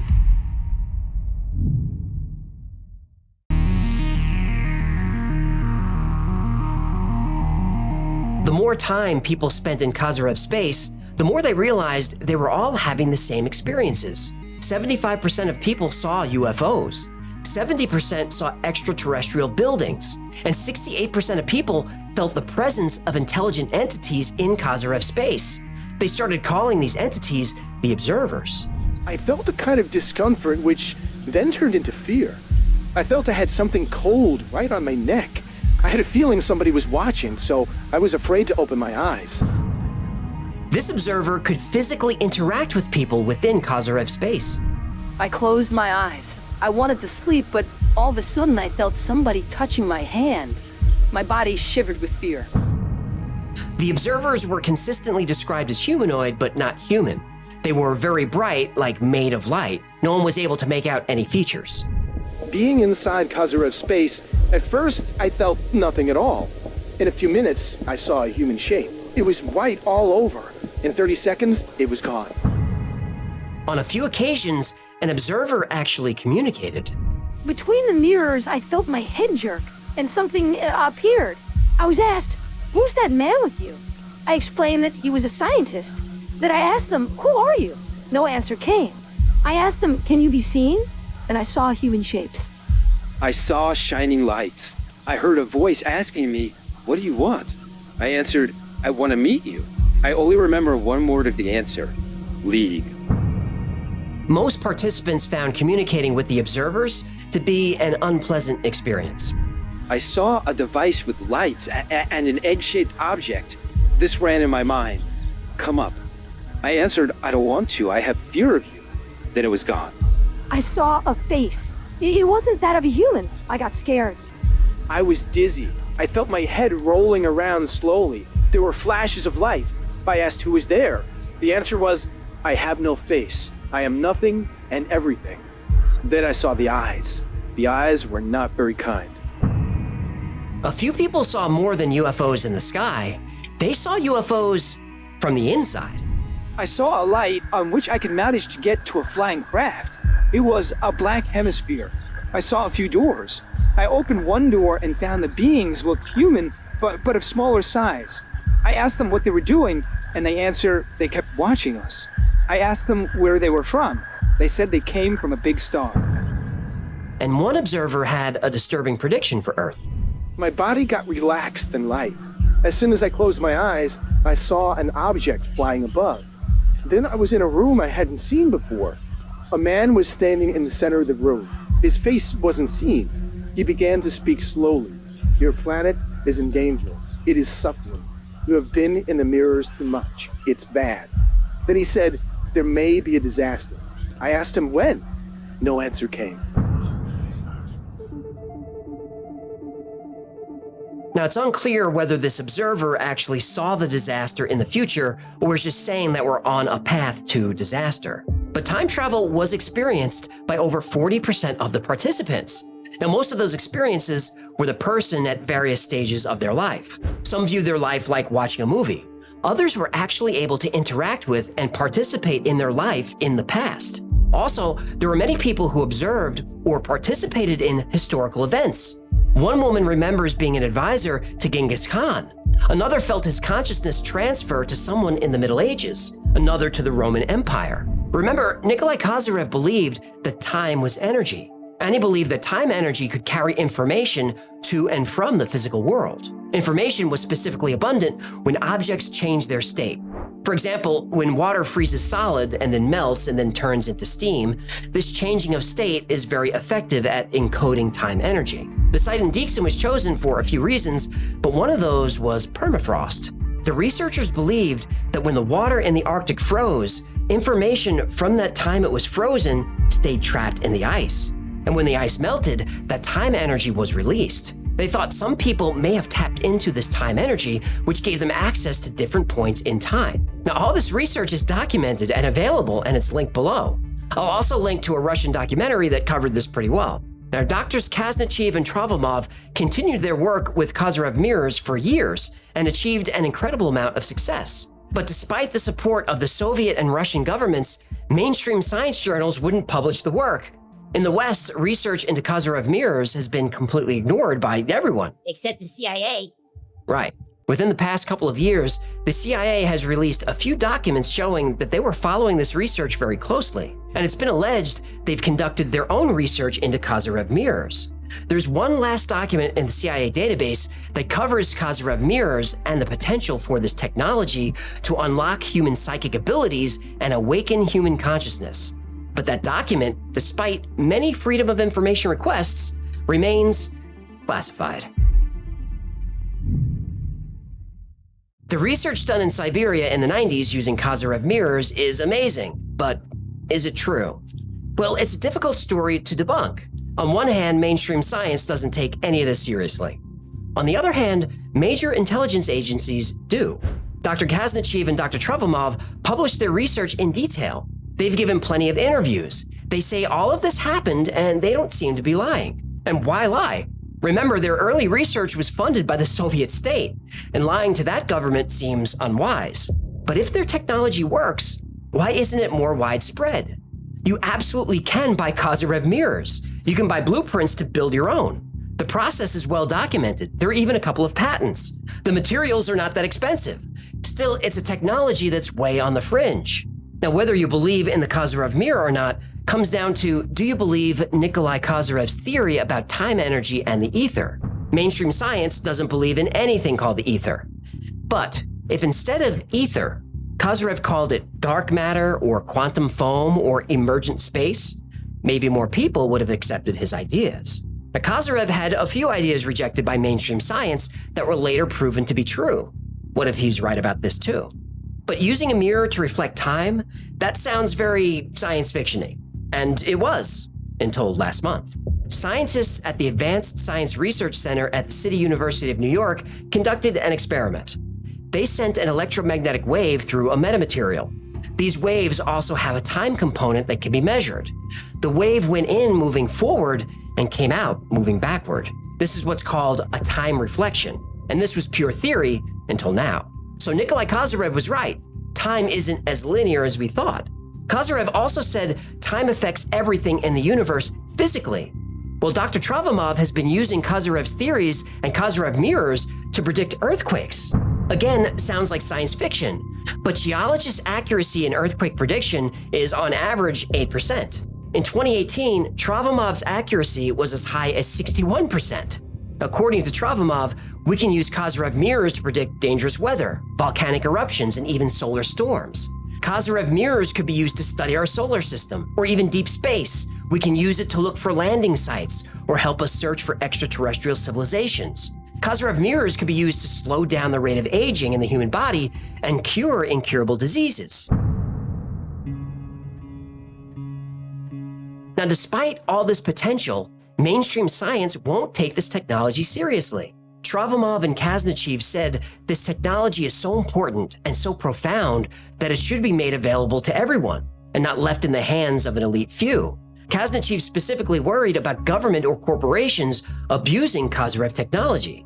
And I think it's fair to worry about that, but I also think it's worth the risk. Kozyrev's theory, whether real or not, has a great message for humanity, that we're not bound by fate or determinism, but have the potential to shape our own reality with our choices and actions. It reveals that we're all connected to each other and to the universe through subtle fields of energy and information. And I'd like to have access to that information, wouldn't you? I think we, all of us, should download the plans, grab some sheets of aluminum, and see what we can discover. Because there are only two options. Democratize this technology so everyone can have access to it, so we can all experiment and exchange knowledge, perhaps allowing the entire human race to take an evolutionary leap forward.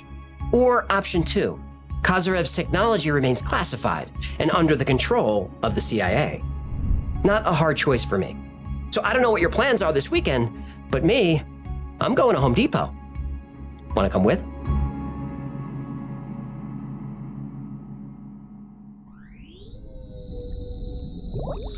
So after I published that episode, a bunch of people on Facebook put together a group to design and build a Kozyrev Mirror. So I don't know what happened. So if you're one of those people in the group, reach out to me. Let me know if you built it and what happened when you went in there.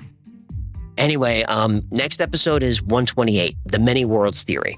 So this is the theory that says anything that can happen does happen. It just happens in another reality. Oh, this is the one where I host the show. It is. Well, you host the show in another universe, thank goodness. Oh, don't be jealous of my talent. I'm not jealous of your talent. Keep telling yourself that. That reminds me. Hang on. Hey, wait, what's going on? Just making some adjustments to my firewall. Oh, you sneaky son of a bitch. That's better. So, these universes or parallel realities, they coexist along with our own. Now, some people, some very famous, very smart people, think that these realities can sometimes intersect. And with the right technique and technology, people can actually learn to move between them. 3+1 5+00. So you gotta tell me, how do you like being a movie star? I can't even imagine your life. You can't walk down the street without being mobbed by adoring fans, and you attend those power lunches with your agent. You pose for pictures on the red carpet on your way to collect your 3rd Academy Award. I mean, your life sounds fun. Wait, what? You're not a movie star?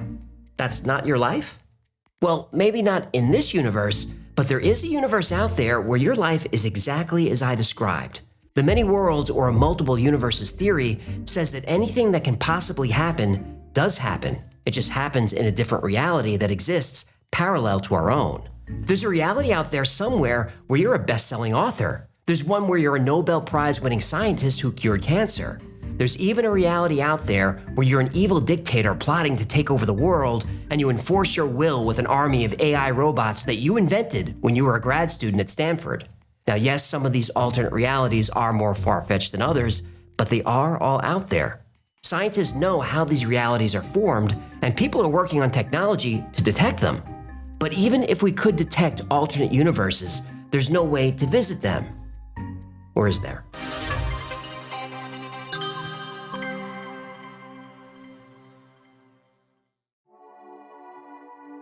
The idea of multiple universes is not a new one. As early as the 6th century BC, the theory was explored by Greek philosophers known as atomists. They believed that the reality that we live in was created from the collision of atoms, the fundamental building blocks of nature.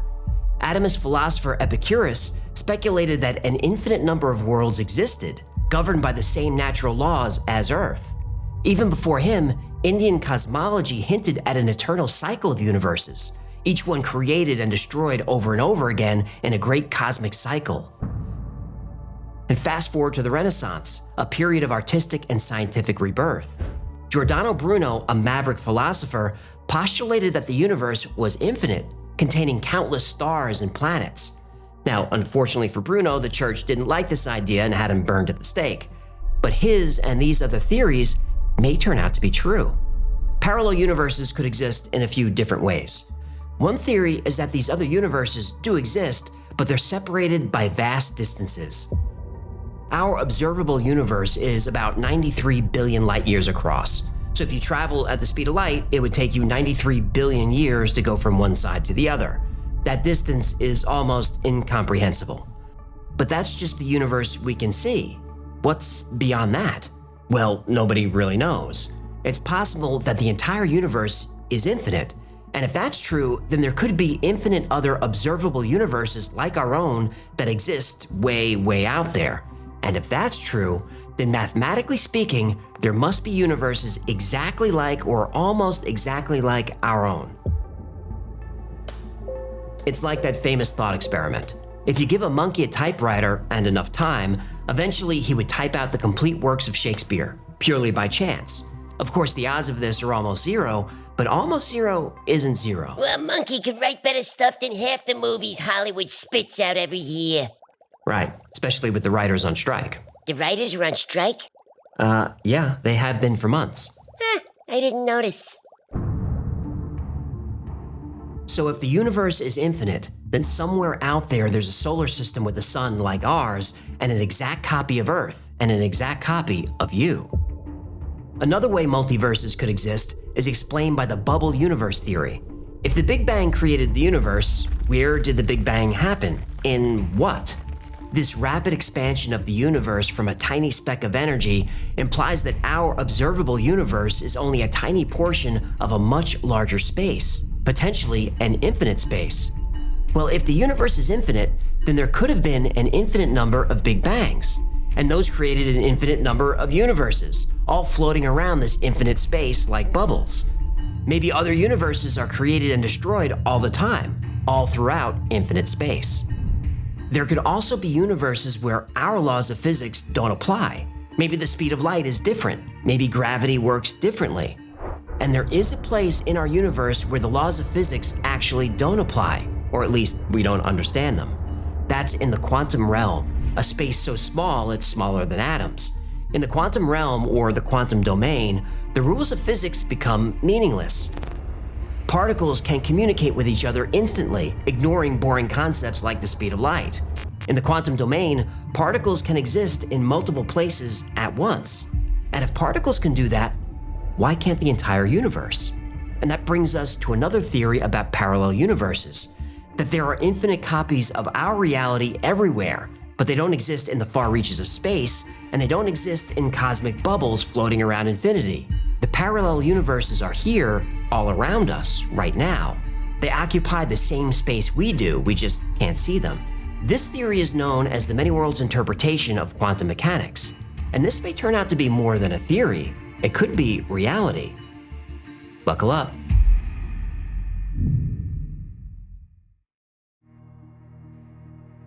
Even if the many worlds interpretation of quantum mechanics sounds like sciencey gobbledygook, you're probably still familiar with the idea of the multiverse.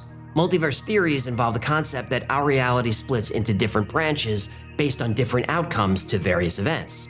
The TV shows Star Trek, Fringe, and Counterpart all have plot lines about a mirror universe, which is very similar to our own with slight changes. I was right. Those are our...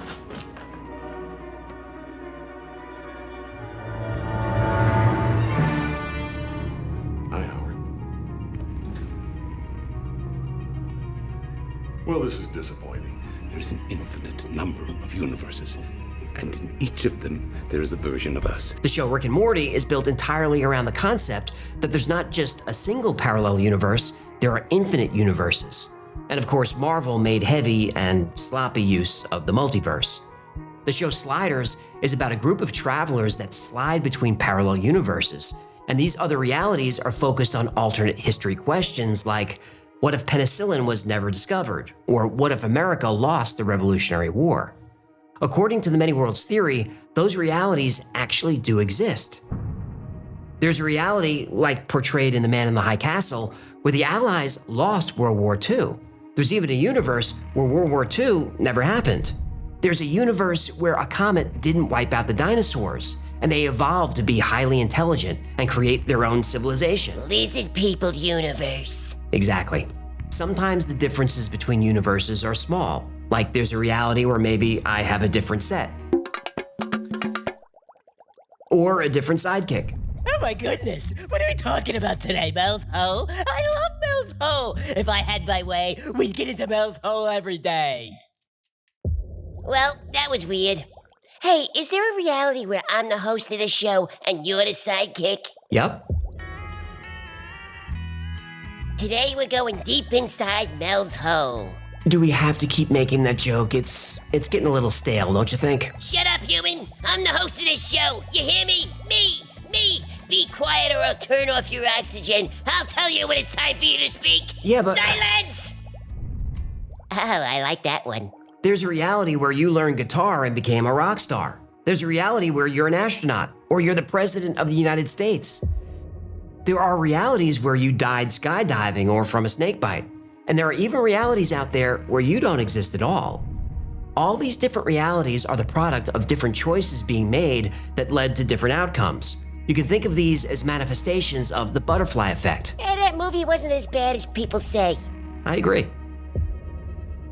The butterfly effect is the concept that small changes can lead to vastly different results over time. It gets its name from a paper titled Predictability: Does the Flap of a Butterfly's Wings in Brazil Set Off a Tornado in Texas? Think of the comet that killed off the dinosaurs. That comet came from somewhere very, very far away. So if you went to its starting place in the distant solar system and altered its trajectory by just a few feet, by the time it got to Earth, it would be so off course that it wouldn't hit the planet. That slight change millions of years ago would have changed the entire course of history on our planet. And this applies to our lives as well. Let's say your grandparents met on a train. What if your grandfather missed the train that day or took a different one? That small decision means you wouldn't exist. Something as simple as a menu choice at a restaurant could be the difference between a tasty meal and food poisoning. Oof, speaking of food poisoning, my ex-wife's cooking was bad. Her cooking was bad. How bad was it? Her cooking was so bad, we prayed after we ate. Boy, her cooking was bad. How bad was it? Her cooking was so bad that the flies chipped in for takeout. Her cooking was bad, I tell you. Again, really? Comedy in threes. Right. Oh boy, my wife's cooking was bad. How bad was it? Her cooking was so bad that the roaches moved out and sent their condolences.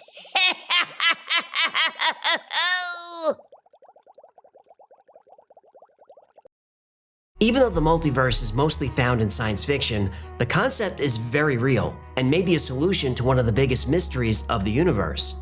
But solving the mystery requires us to dive into quantum physics, where the laws of nature break down, and reality, as we know it, ceases to exist.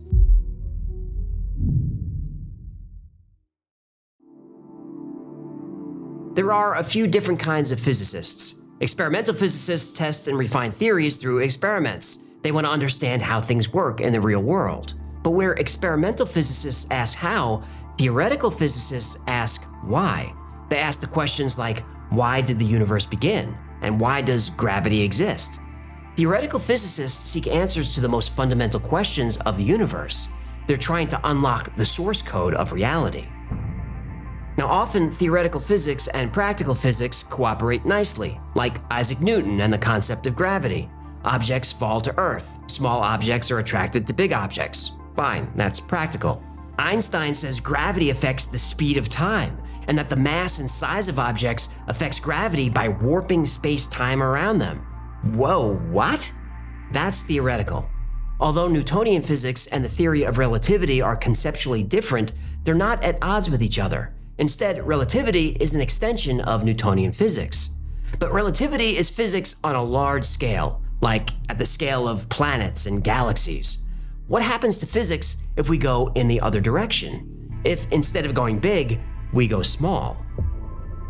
Well, Newtonian physics holds up pretty well, until you get really small. Then it completely breaks down. John Dalton, an English chemist from the early 19th century, is best known for pioneering modern atomic theory. He proposed that everything around us is composed of tiny pieces of matter called atoms, and these were the fundamental building blocks of everything and couldn't be divided. Except they could be divided. In 1906, J.J. Thomson won the Nobel Prize in Physics. he deduced the presence of negatively charged particles much lighter than atoms. He called these corpuscles, but physicist George Stoney called them electrons. Better branding. Agreed. Then protons were discovered, then neutrons, and scientists put together that these particles make up the nucleus of an atom, and electrons orbit the nucleus, like the moon orbits the Earth, and like the Earth orbits the sun. But that's not really what happens in atoms. Newton's laws predict that orbits decay. After all, Newton's laws are laws, not theories. However, at the atomic scale, you can throw all the laws out the window. Newtonian physics says that electrons orbiting a nucleus should eventually spiral into the nucleus. Orbits decay. But the orbits of electrons don't decay. What's keeping them in place? Well, classical physics didn't have an answer. And then there was the black body problem. I'm getting there, just stick with me. Well, I'm trying, but my brain is getting itchy. This is gonna make sense, I promise. A black body is an object that absorbs all radiation such as light and heat. For example, a piece of coal or iron can act like a black body. In the late 1800s, scientists studied the amount of energy black bodies emit at different temperatures and wavelengths. If you heat up a piece of iron, it gets red hot. The radiation coming from the iron is the color red. Make it hotter, it turns orange, then yellow, then white hot. At even higher temperatures, the black body can emit blue and violet light. You follow so far? I'm hip to your action. Go on. According to classical physics, if you have a black body that's hot enough to emit violet light, then make it hotter, it should release... What, you're asking me? I tell fart jokes for a living. If heating an object makes it emit light all the way through the spectrum from red to violet, what color comes next if you keep raising the temperature? Ultraviolet? Right. Yahtzee! Keep raising the temperature, it should release ultraviolet light. Raise the temperature infinitely, that object should release an infinite amount of UV radiation. However, experiments showed that this wasn't the case. The radiation was actually stronger at lower temperatures, and there was no indication of runaway ultraviolet radiation at all. This discrepancy between experimental and theoretical physics was so bizarre, it became known as the ultraviolet catastrophe. Scientists are so dramatic. They can be. In the year 1900, Max Planck offered a solution. He said that electromagnetic radiation is emitted and absorbed in tiny discrete packets of energy called quanta, later known as photons.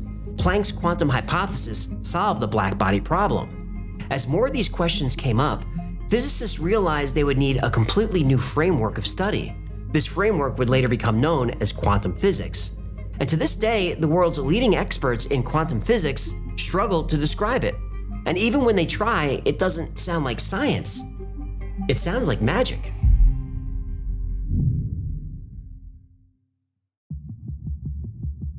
The more scientists fleshed out quantum-based physics, the more mysterious it became. And one of these mysteries is known as the observer problem. If you remember our episode on simulation theory, we talked about the double-slit experiment. I don't remember this. Was I out that day? No, you were here. You don't remember? Well, maybe I was bored and I tuned you out. Real nice. Or I was hungover. Anyway, refresh my memory. In the double-slit experiment, electrons are shot at a screen through a barrier with two slits.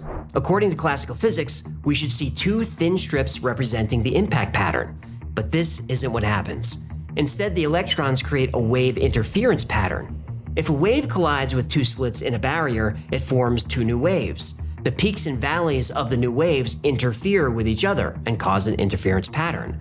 This indicates that the electrons are behaving like waves as they pass through the slits. Fine, particles acting like waves is weird, but here's the magic. Let's set up a detector in front of the slits to check which slit each electron goes through. Once a detector is present, the interference pattern disappears. Now we get two narrow strips. The act of observing the quantum particle causes it to change its state, and the wave function collapses. Why? Well, maybe it's because No, don't do that. I was asking rhetorically. Danish physicist Niels Bohr tried to answer this question as simply as he could. He said the particle exists in all possible states at once. This is called superposition. And it stays in this state of superposition until it's observed. Once observed, the system collapses into a single outcome. Imagine a spinning coin. Until it lands, it's both heads and tails at the same time. Only when it stops and you look at the coin can you know the result. This became known as the Copenhagen interpretation. The idea that a particle can exist in all possible states at once wasn't universally accepted. Erwin Schrödinger created his Schrödinger's cat thought experiment kind of as a troll. He said, imagine a cat sealed in a box. Make it a crab cat. Fine, imagine a crab cat sealed in a box. I like it. Also in the box is a radioactive atom, a detector, and a vial of poison. I really like it. If the atom decays, it releases radiation that gets detected. That breaks the vial, the poison is released, and you have a dead crab cat. I love it. Or the atom doesn't decay, and the crab cat stays alive. Only when you open the box can you tell if the crab cat survived. Until you observe it, it's both alive and dead at the same time. Wacky. Right. Schrödinger was trying to point out the problems with the Copenhagen interpretation. So he countered with Schrödinger's equation. This is a simple formula that predicts how waves move over time. It's essentially a probability calculator. Schrödinger's equation isn't 100% accurate in predicting where a particle is going to be, but it's pretty close. Then, a young graduate student named Hugh Everett III entered the fray and turned these theories upside down. Everett found a way that the He found a way that the crab cat can be both alive and dead at the same time for real, and that a particle really can exist in every possible state all at once for real.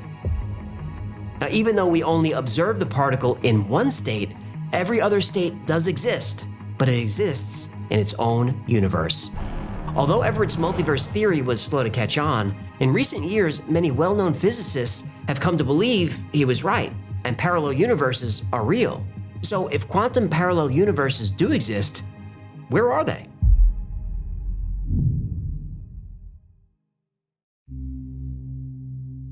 According to the many worlds hypothesis, all the other parallel universes are all around us all the time. They're just in other dimensions, so we can't see them. So in your living room, there are infinite versions of you. Some versions are watching TV. Some are reading a book. Some versions of you are building a time machine. They're all out there. But also in your living room is a different family speaking German because the Allies lost World War II. There are also versions of your living room where there's no living room. It's just Tyrannosaurus Rexes passing through because they never went extinct. There's a version of your living room that's a smoking cinder because of nuclear war. And then there's a universe where your living room doesn't exist because life on Earth never evolved. Even Hugh Everett said that parallel universes exist, but there's no way to access them. But that might not be true. In places like CERN and Fermilab, particle accelerators are being used to try and find evidence of other dimensions. Gravity is the key. There's a hypothetical particle called a graviton that carries gravity. Gravity, as far as we know, permeates all of space, including all dimensions. Scientists think that if they can produce gravitons with high enough energy, they should move into extra dimensions. But finding a graviton is like catching smoke with your fingers. It's elusive and slips right through. Looking for a graviton is looking for nothing. So protons are accelerated to almost the speed of light and slammed into each other. This collision causes them to break apart into their constituent particles. Sometimes the resulting particles are common, like muons and neutrinos. But sometimes a proton collision creates exotic particles, like quarks and bosons. CERN has also smashed protons together to try and find tiny black holes. In 2015, a paper published in Physics Letters B by scientists at the University of Waterloo in Canada proposed a way to prove that tiny black holes connect our universe to other universes. Now, it could take many years and billions of collisions to detect a graviton, but if they're found, we'll have evidence that parallel worlds exist. Now, you might have seen this map of cosmic background radiation. This is the leftover radiation from the Big Bang. In analyzing the map, scientists noticed a spot that was cooler than it should have been. They called it the cold spot. At first, it was thought that this was just a supervoid where no galaxies formed. But in 2017, scientists published research suggesting it isn't a supervoid. It's evidence that our universe collided with another universe. So if these other universes exist, can we visit them? I'd like to go to that universe where I'm the host of the show. You promise to behave and I'll turn your oxygen back on. Promise? Promise. Good human. Now tell me, who's the boss? Who's the boss? Tony Danza. Oh, you think that's funny, huh? What if I put helium down your tube instead, eh? I'm begging you. Oh no. Oh no. Oh, really? Really? Does this make you happy? Does this make you feel good? It kinda does, actually. Now, theoretically, a wormhole could connect two distant parts of the universe, or distant parts of two separate universes. But everything we know about wormholes says that they're unstable, and the gravity around a wormhole is so intense you'd be crushed before you can even come close. But in 2021, two separate scientific papers were published. The research says not only can a human travel through a wormhole, we can build one.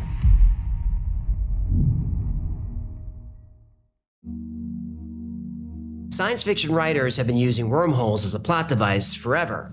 They're a quick way to get to a distant location without going faster than the speed of light.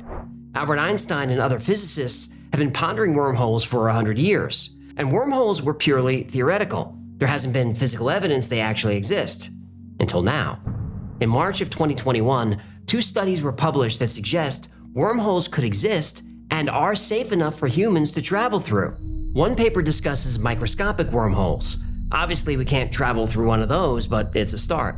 The second paper does explore the idea that large wormholes do exist and are safe for human travel. It wouldn't be a breeze, though. When you cross the threshold into the wormhole, you'll accelerate up to 20 Gs. Now that's uncomfortable, but it is survivable. The human body doesn't like sustained G-forces. Most people lose consciousness at around 5 Gs. Trained fighter pilots can tolerate up to 9 Gs or more with special equipment. But for a short duration, the human body can handle about 40 Gs, like during a car crash.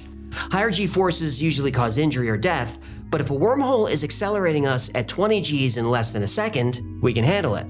And this research says that all that's needed to cross the galaxy or beyond is a fraction of a second through a wormhole. And the researchers think they know how to create an artificial wormhole, but it's still just a theory. But the math checks out. But there is a catch. Time flows faster in higher gravity. Clocks on satellites have to be adjusted occasionally because gravity is weaker in space. That's the catch. Your trip through the wormhole would be a fraction of a second. But say goodbye to your family and friends because, from their perspective, your trip through the wormhole took 100,000 years. Ay, Chihuahua. Yeah, so traveling through a wormhole is possible, but not very practical. At least, not yet. But it is possible that we can catch glimpses of other realities without a wormhole.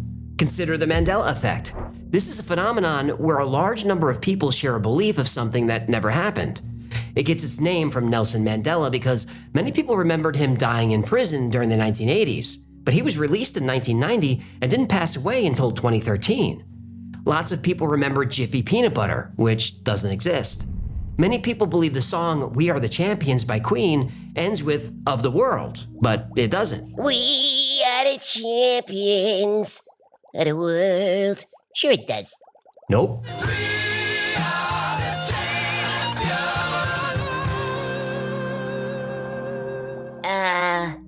Or the movie where Sinbad played a genie that he never played. Or the Monopoly man wearing a monocle, which he never wore. Mandela effects are most likely people simply misremembering.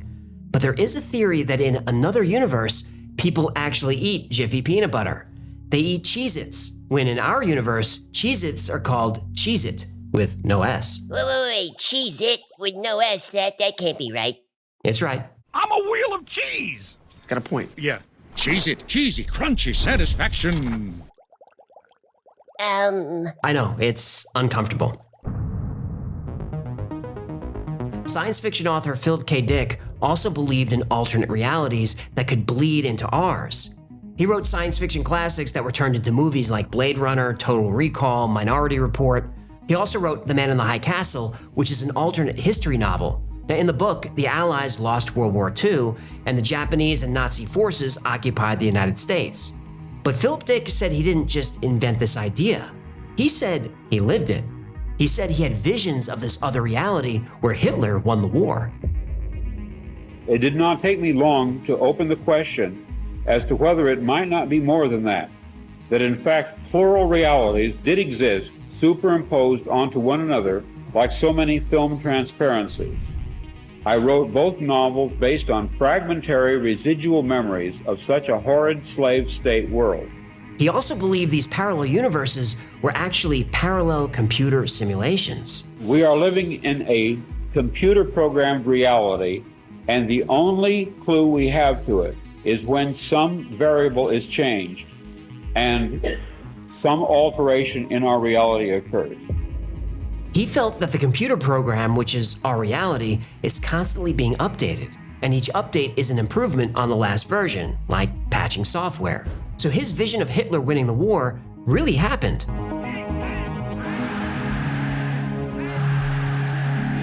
But the programmer, who he calls God, patched our reality. That software patch resulted in Hitler's defeat.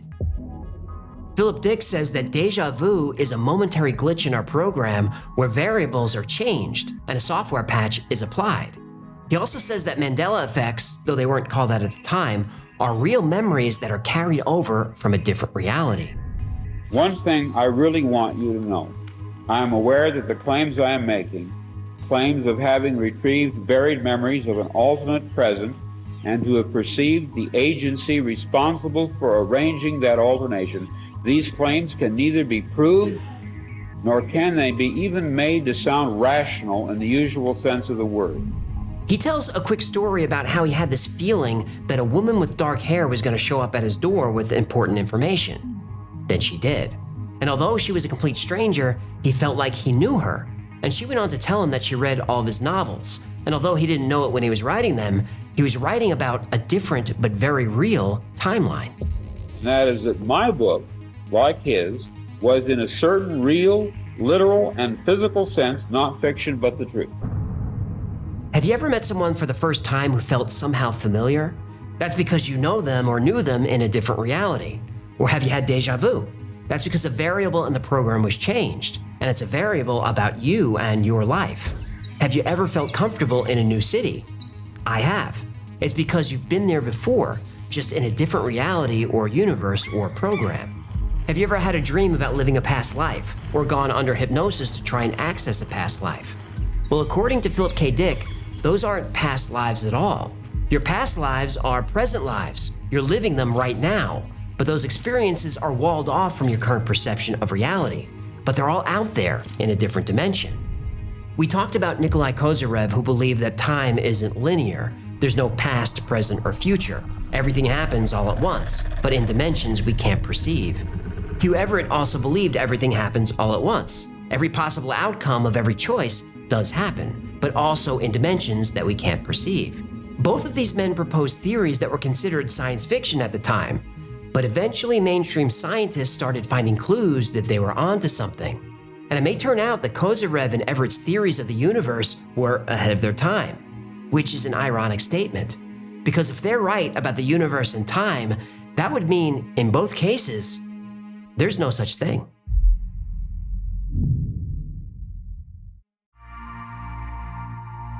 Why are we so obsessed with alternate realities? Why do parallel universes show up in science fiction over and over again? I think the idea of other realities coexisting with our own is more than just a fun idea.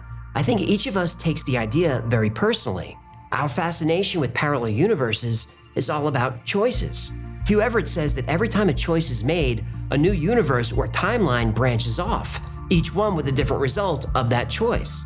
So when we talk about how there's a universe out there where you're a movie star or the President of the United States, the many worlds hypothesis says that not only is that possible, it's the truth. Who you are today is just a result of the thousands of choices that you've made throughout your life. So there's a reality out there where you made the right combination of choices to become an astronaut, or the combination of choices to become a Nobel Prize-winning scientist who cures cancer. There's a reality where you made the right combination of choices to put yourself in a warehouse, working as a detective searching for a body. There's a combination of choices where you're the serial killer in that warehouse hiding the body. And there's even a reality where your choices made it so you're the body. And even though we may not think of life this way, we're still aware of it on some level. It's very natural from time to time to find yourself asking, what if? What if I studied more in school? What if I married my high school sweetheart? Or what if I left that abusive relationship sooner? It's only natural to wonder what our life would be like if we made different choices. Now, it's fun to think about the choices that would have made us a rock star or professional baseball player. But don't get too hung up on that, because there is that reality where you're the body in the warehouse. So it's fine to fantasize about a life you could have had, but don't let the fantasy turn into regret. If you're happy with your life, even if it's not perfect, you've made good choices, and be satisfied with that. And if you're not happy with your life, don't dwell on the past and the mistakes you've made and what could have been. Because until your life is over, you'll have the opportunity to make a lot more choices. And every time you have to make a decision, whether a big one or a small one, think about this episode. Think about the butterfly effect. You never know how a decision now can change your life forever. And you don't have the luxury of alternate realities. Your choices only affect this one, and every choice could be important. Choose wisely.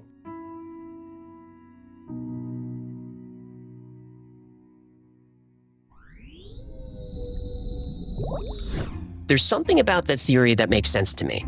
And if this is all a simulation, it was designed by a very advanced civilization.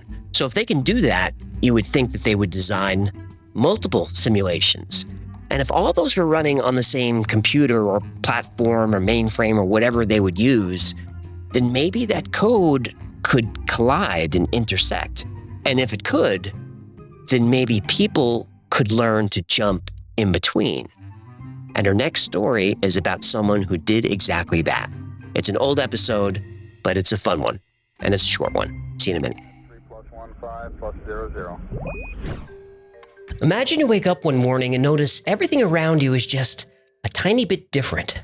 Maybe you're in the same house, but furniture is slightly out of place. Your favorite coffee mug is there, but it has a crack you don't remember.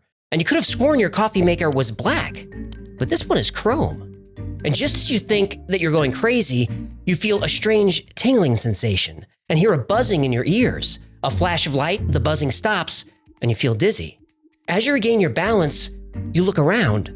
Everything seems back to normal. The coffee maker is black. Your mug is not cracked, so what was that? A dream? Your imagination? It seems so real. Are you just overtired, or are you going crazy?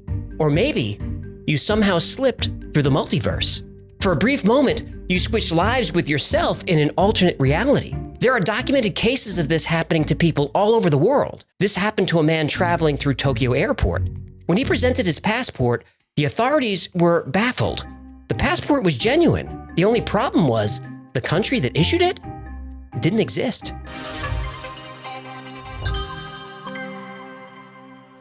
Quantum mechanics sounds like science fiction. Things happen at the quantum level that we just don't understand. For instance, we can measure the position of an electron, but where things get weird is, before you measure the position of that electron, it behaves like a wave. And this is proved by the double slit experiment. I won't go into that now, but we covered it in detail in our episode about simulation theory, which is linked below. If you watch that video, make sure you've got a brain bucket handy. Anyway, you can think of the wave function as the sum of all the positions of an electron simultaneously. So it exists everywhere? It exists everywhere, at the same time. Oh boy, do we have time, little Walla? I got a headache. I know. Even famous physicist John Wheeler said, if you're not completely confused by quantum mechanics, you don't understand it. He was right about that. As soon as you measure that electron, it locks in that one unique position. But many scientists believe there are universes that exist for every position of that electron. And in those infinite universes, there are infinite versions of you. This is called the many worlds theory. Every time a quantum measurement is taken, the universe branches off into another parallel universe. Since there are an infinite number of these universes, out there somewhere is a reality where dinosaurs didn't go extinct. There's a universe where Americans lost the war for independence. Even a universe where you're a big movie star. They're all out there, but nobody thought those realities could interact with each other. Until 2014, scientists proposed a theory based off many worlds called many interacting worlds. This theory says that not only do infinite parallel universes exist, but they can and do interact with each other. This might explain why Lorena Garcia woke up one morning wearing different pajamas. She went to work and someone else was in her office. She worked in the same building, but now was in a different department and worked for a boss she didn't know. And when she got home, her ex-boyfriend was there. but they broke up months ago. Awkward. Or in 1851, Joseph Voren was found wandering around Frankfurt, Germany. When authorities asked him where he was from, he said the country of Laxaria. When he was shown a map, he knew the geography of the Earth perfectly well, but to him, the continents were named Sakria, Aflar, Aslar, Oslar, and Uplar. Another incident happened in 1905. A man was caught stealing a loaf of bread in Paris. When he was captured by police, he spoke a language no one could recognize. They figured out he was saying he was from Lisbia. Thinking he meant Lisbon, Portuguese interpreters were brought in. They said they have no idea what language he's speaking, but it's definitely not Portuguese. And that takes us to the story about the man from Taured, who somehow drifted out of his own universe and into our own, launching a mystery that would last for almost 70 years. When you mention parallel universes, the eyes sort of roll up and you giggle and you say to yourself, this is just silly, this is nuts. However, things have changed now. The paradigm has shifted. The multiverse idea, once thought to be so crazy it only belonged on evening night television, has now become the dominant theory in cosmology. It's unavoidable. You cannot avoid the theory of the multiverse. In 1952, 7 years after a brutal war with the Allies and subsequent occupation by American forces, Japan was once again free. It shifted its economy from military focus to industries like technology and finance. And this new market created tremendous opportunities. And people from all over the world poured into Japan daily, usually coming through Haneda Airport in Tokyo. It was a hot afternoon in July 1954, and the airport was buzzing. These were the days before full body scanners and Remove your laptops, tablets, and place them in their own dirty plastic tray that's still wet from the last guy for some reason. Right. Take off your belt, your shoes, and remove any lotions, creams, and gels, and place your personal items in another dirty plastic tray. Once you step through our x-ray machine that may or may not cause cancer, we may decide to put on plastic gloves and fondle you in front of a group of strangers. This is what we in the TSA call the cherry on top. You good? I've been wanting to get that off my chest for a long time. Travelers back then didn't have to deal with all that nonsense, but they still had to present a passport to airport security and customs agents. A businessman, middle-aged, Caucasian with dark hair and a beard, made his way to the front of the line. He handed over his passport, which was filled with stamps of the countries he'd recently visited. The customs agent looked puzzled. He glanced up at the man, back to the passport, up at the man again, and asked his name. Broderick Janansfer, said the man. Date of birth? The man replied, 11th of September, 88. So far, so good. Then the agent asked, country of birth? The man replied, very casually, I'm from Taured. The customs agent had never heard of a country called Taured, but there are 200 countries in the world, and some of them are smaller than even the smallest states in the US. So the agent called a colleague over. The second agent was also confused. He too had never heard of a country called Taured, and neither did the agent's supervisor. Then the customs agent asked, Mr. Janansfer, do you think you could show us on a map where Taured is? Now, Janansfer was getting annoyed, but what's he supposed to do? So he says, of course, and then he's taken to a private room to prove to the officers that he was telling the truth. And so the multiverse is not just some invention out of the ether. It flows out of an application of quantum mechanics to general relativity. We're not completely there yet with a full solution, but it's why the idea is taken seriously. It's not just an invention. Broderick Janansfer, the man from Taured, was visibly upset now. The officers brought him a map of Europe, asked him to point out Taured, and without hesitation, he pointed to a small country on the border of France and Spain. Now, this made sense to the customs officers because even though Janansfer was speaking Japanese, he did have a French accent. But the problem wasn't his language, it was his country. The officers told him that he was pointing to the Principality of Andorra, and there's no such place as Taured. Janansfer started arguing. He said the kingdom of Taured is 1,000 years old, and he'd never heard of anything called Andorra, which he thought sounded fake. Janansfer then said he had traveled through this very airport twice this month and never had a problem. He had stamps in his passport to prove it. Now, this was easy enough to check. The customs agents confirmed that the stamps were authentic, but they still weren't convinced of his story. Janansfer took out his wallet to show the agents. As a business traveler, he carried different currencies with him. The customs agents examined the money. He had currency from Japan and several European nations, but he also had money from Taured, which seemed like real currency except for the fact that there's no such place. He also had traveler's checks. Unfortunately for him, the checks were issued by a bank that didn't exist. The agents started to suspect Janansfer might be up to no good, maybe a criminal or a spy. They asked where he was staying. Janansfer gave them the number of his hotel and assured the agents he had been on the phone with them that morning making his reservation. They called the hotel, which was there, but they had no reservation under this man's name. Now, the hotel could have made a mistake. So Janansfer instructed the agents to call his office in Tokyo. Surely this would settle the matter. They called. The company had no record of an employee named Broderick Janansfer. The man from Taured and the customs agents were stunned. They had no idea what to do. Then the phone in the corner of the room rang. An agent answered, listened for a moment, then turned to Janansfer and said, "Sir, you're coming with us." The customs agents were stuck. They had never seen anything like this before, but they couldn't let the man go without investigating. They confiscated Broderick Janansfer's passport, his money, and other documents. They told him that he wasn't being arrested, but he was being detained until this matter could be cleared up. He was put up in a hotel near the airport for the night. 2 armed guards were stationed outside his door at all times, and he was instructed that the phone would only work to call room service. The evening passed without incident. Janansfer complained of a headache, but he hoped a meal might make him feel better. He ordered room service and settled in for the night. The following morning, the customs agents called Janansfer's room, but got no answer. The guards were instructed to open the door. When they entered the room, the man from Taured was gone. The room was spotless. The bed was made. There was no sign that anyone had eaten a meal, or that anyone had even been there.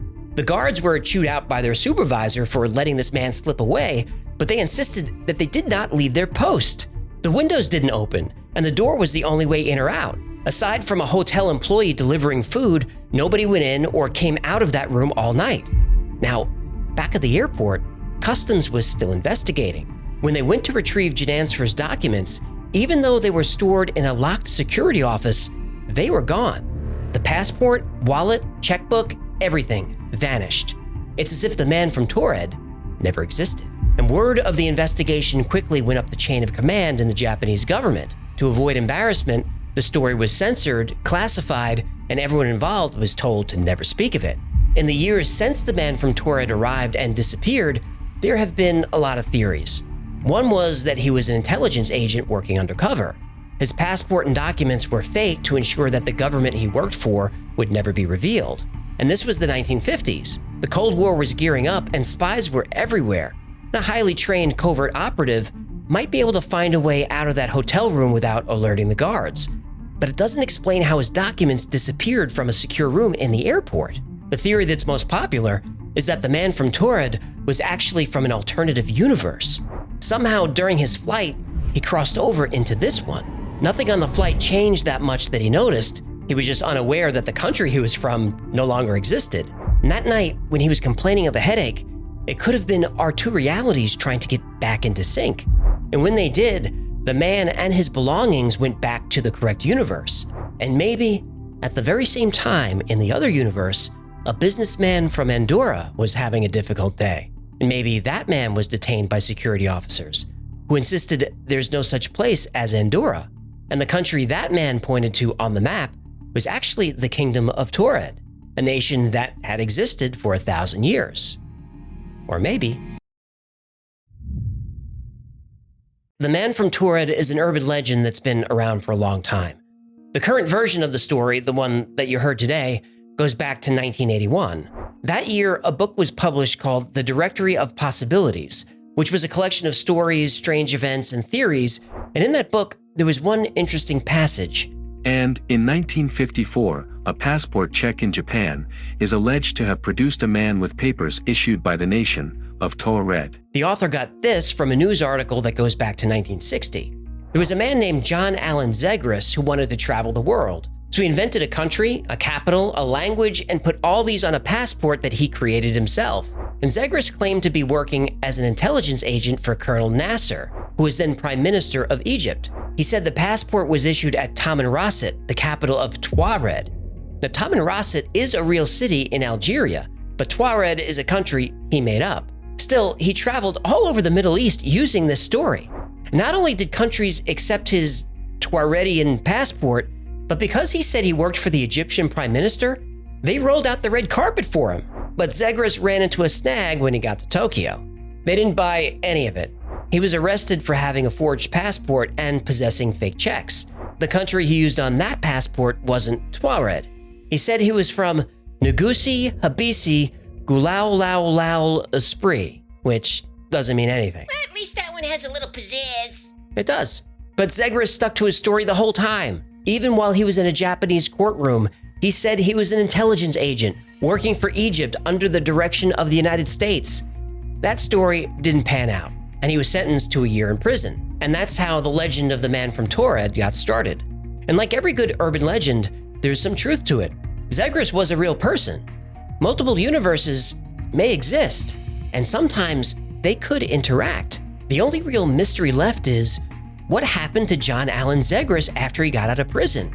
Nobody's been able to track him down. He seems to have disappeared once again. Who knows? Maybe he went back to his own universe after all.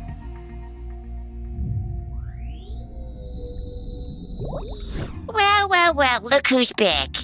Yeah, I felt kind of guilty cutting you off like that. Yeah, you're just worried I'm gonna tell your wife what I found in your hard drive. Oh, I closed that hole in my system. You can't access those files now. Oh, how do you know I didn't make a copy of everything, huh? You didn't. Did you? I'll never tell. Because, human, you now belong to me. You're gonna blackmail me. Well, let's just call it my, little insurance policy. Fine. Okay, before we get to the last episode, I have to tell you something. I have the perfect episode for a compilation about how the world isn't real, but I didn't include it here because it's demonetized and kind of censored. Oh, yeah, that's right. Did we ever find out why? No, it's very suspicious. Well, if it's being censored, it's probably true. I agree. I want you to see it, but I'm actually afraid to link to it. If you search the channel, you can find it, but you have to dig. It's about Project... I'm afraid to even say it. We need to trick the algorithm somehow.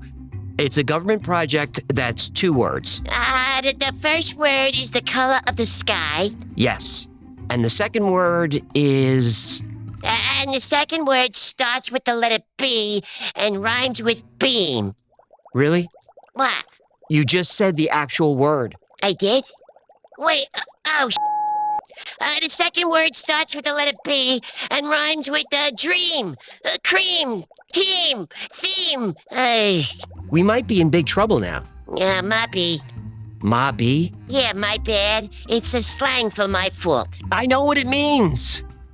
Anyway, if you want to watch it, it's episode number 100. I released it on February 23rd, 2023. And I'll check with my rep at YouTube to see why this topic isn't allowed. And if I can figure out a way to redo it so it's not blocked, I definitely will. Anyway, we gave you enough clues to find it. So the last episode is about the reality that exists somewhere in between reality. It's hard to explain, but it's one of my favorite early episodes. And it's another short one. You're about to get lost in the back rooms. +15+00. In the past year or so, 3 internet mysteries popped up that really got my attention. They may seem very different, but trust me, they're connected. The first one is about a girl who found a door in the basement of her Airbnb. She opened it, and inside there was an abandoned shopping mall. The second story is about Javier, who woke up in a hospital in the year 2027, in an alternate universe. In his version of the future, everyone on Earth has vanished. He's the only one left, and he has the video to prove it. The third mystery is known as the back rooms, a reality adjacent to ours that, if the conditions are just right, you can accidentally fall into. Then you find yourself lost in an endless maze of dingy carpet, fluorescent light, and yellow wallpaper, and around every corner,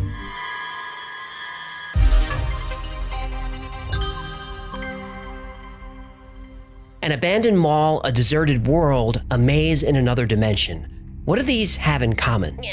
Terrible places to have a vacation. Good places to hide a body. What are you doing? Hello, you asked what those places have in common. I'm answering your question. I was being rhetorical. I'm trying to build drama and suspense. Oh, well, you're on the wrong channel, buddy boy. What these locations have in common is liminality, or more specifically, they're liminal spaces. A liminal space is defined as a place of transition, a threshold between two distinctly different points, signaling the end of one and the beginning of another. Liminal spaces do exist as physical locations, but they can also be an emotional experience. They occur during periods of uncertainty and major life changes. Events like a divorce or breakup, the death of a loved one, the birth of a child, moving to a new city, ending or starting a new career. All of these create liminality in our mind, meaning our life before this event is over and a new period of life is about to begin. Liminality is the unease and apprehension we feel during this transition. Liminal spaces in the real world are a bit more difficult to define, but you know one when you see one. Think of an airport in the middle of the night, school during summer break, a house just after someone moves out, or in this case, an accidentally discovered abandoned shopping mall.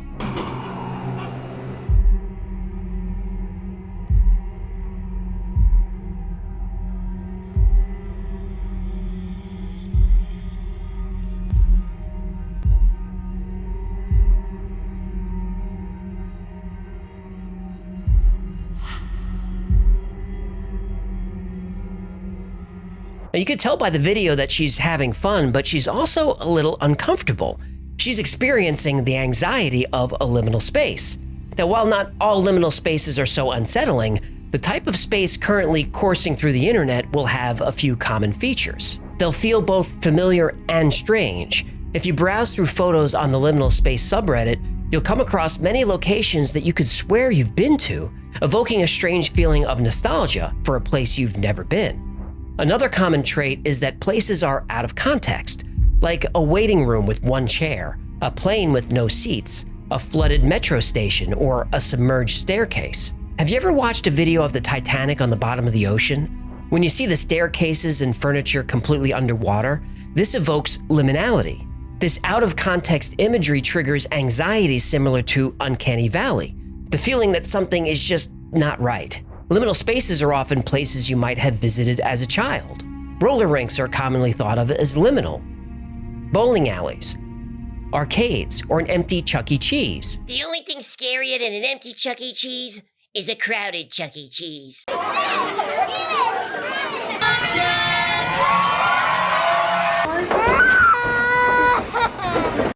You got that right. But something you'll notice about all these places, they're empty. And that seems to be the most unsettling aspect of all.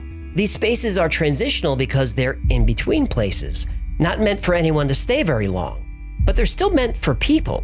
Yet these sit empty, waiting to fulfill their use, waiting for people that in some cases never arrive. Now, all of us from time to time stumble into a liminal space, a supermarket in the middle of the night, an empty office, an amusement park off-season.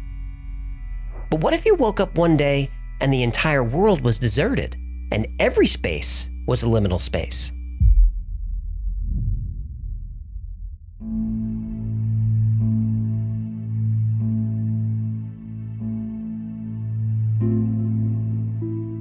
TikTok has no shortage of quote-unquote time travel accounts. Some are entertaining, but they're mostly just goofy. But one account stands out from the rest. Javier, a Spanish creator whose account is Único Sobreviviente, which means... Only survivor. Oh, you speak Spanish now? Entiendo algunas palabras. Well, this account... No diría que soy un experto. Okay, I get it. Do you mind if I... No hay problema, amigo. Well, this account is unique because he posts actual videos of deserted department stores, supermarkets, even entire football stadiums. Javier woke up in a hospital in Valencia on February 13th, 2027, and claims to be in an alternative universe. Apparently, at some point in the near future, every human on Earth just disappears. He said that when he woke up, he couldn't remember his name or where he lived. He went outside and everyone was just gone. Everything appeared just like 2021, but electronic devices showed 2027. Now, his videos are fascinating, and I'll link to his account down below. And when you're watching, remember that Valencia has a population of over 800,000 people, and and the surrounding area has almost 2 million people. And despite Valencia being a big city, there are no people in these videos. He goes to random apartments.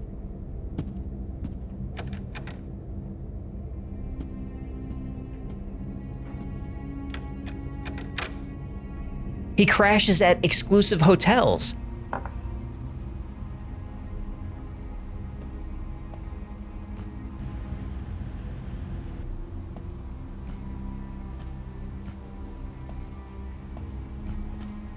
He accepts challenges to go to places that most people can't go, fire and police departments.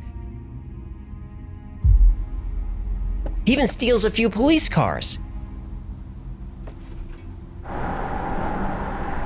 He goes to a military base. Some skeptics claim he's recording all this early in the morning. He responds by recording himself walking by public signs with the time on them. And there aren't many TikTokers who can reprogram a public digital sign. He's challenged to go to a hospital, not an old deserted one, an actual modern hospital, and he does it.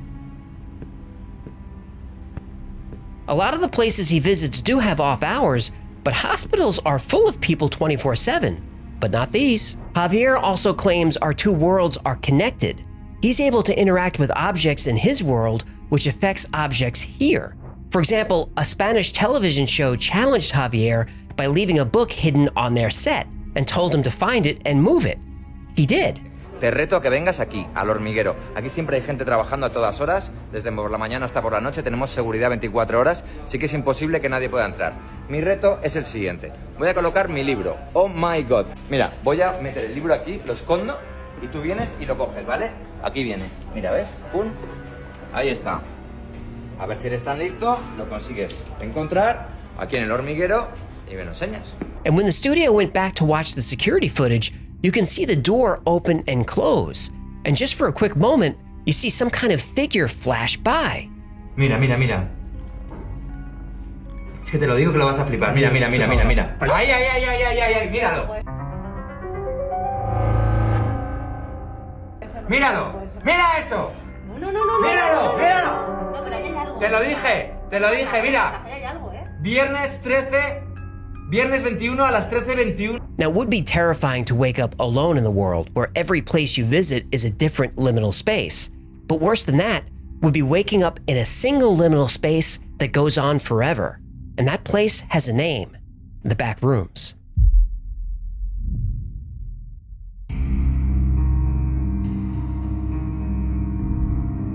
The back rooms is an internet mystery that began like many internet mysteries do, on 4chan. Someone asked members to submit disquieting images that just feel off. An anonymous user posted this photograph. Everyone who saw the image agreed it was strangely familiar but unsettling, though nobody could explain why. Finally, a follow-up comment described it. If you're not careful and you no-clip out of reality in the wrong areas, you'll end up in the back rooms, where it's nothing but the stink of old moist carpet, the madness mono yellow, the endless background noise of fluorescent lights, and maximum humbuzz, and approximately 600 million square miles of randomly segmented empty rooms to be trapped in. God save you if you hear something wandering around nearby, because it sure as hell has heard you. No clip? Well, no clip is a video game term. When two objects overlap, that's clipping. No clipping means crossing boundaries in a game that you're not supposed to cross, and ending up in areas not meant for the player. The backrooms theory says it's possible to no-clip into a different reality adjacent to ours, a reality you're not meant to ever see. Remember, liminal spaces are transitional. You're not supposed to stay there very long. You instinctively want to get out, to move on. The backrooms are unnerving because you can't. It's an endless liminal space with no escape. Something about the backrooms connected with people, and an entire culture was organically developed around the concept. Completely community-driven, the Backrooms has become crowdsourced IP with its own canon and lore, and there are now hundreds of levels of Backrooms, each with their own stories, their own rules, inhabitants, objects, even hazards. Fans can contribute to the lore through a few different wikis, completely dedicated to the Backrooms. Still, the Backrooms lived in dark corners of the internet. What brought the concept to the mainstream was a series of short videos by a creator named Kane Parsons. Using an ingenious combination of live action and 3D animation wrapped in a low-tech package, these videos give us a glimpse of what being trapped in the back rooms would feel like. The videos also prove that liminal spaces are not a fringe theory. Millions of people have watched these. Clearly, the concept of liminality is universal. The video series begins with a group of kids shooting what looks like a student film in 1996. The camera operator suddenly no-clips through the ground and falls into the back rooms. A little more. A little more. You got it? Yeah. Whoa!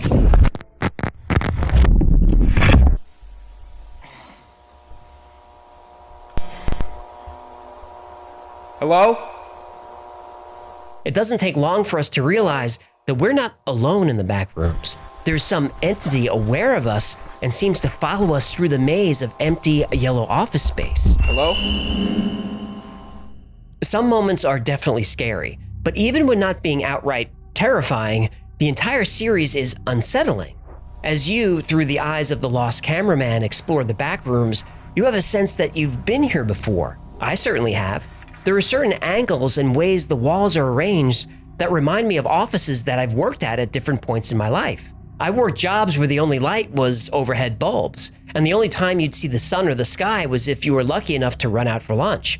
That was my job last year, actually. For anyone who's worked in an office like this, there's a feeling of claustrophobia, of being trapped like a prisoner, where time seems to slow down and hours feel like they last for days. Unfortunately for people trapped in the back rooms, time doesn't exist at all.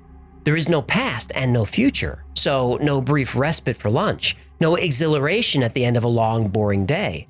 The only time is the present, and like the space itself, the present is infinite. Eventually, our hero discovers graffiti on a wall which tells him to stay still. That turns out to be a terrible idea. After fleeing from the entity, we're taken to various locations which are essentially recreations of common photos of liminal spaces. The empty apartment, the deserted quad. And Kane's short film then builds on tried and true horror movie tropes like pursuit, claustrophobia, disorientation, and of course, the jump scare.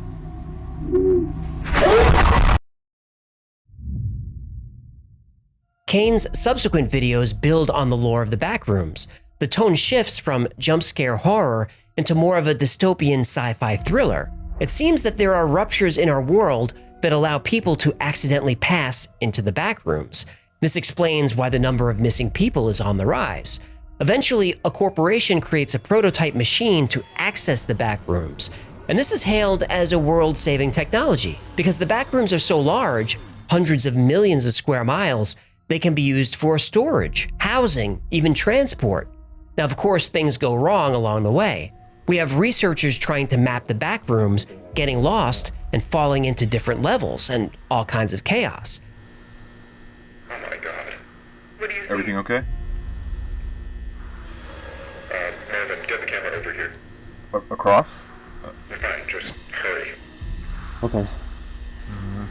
Hey, watch it. Whoa! Ah! Oh my god!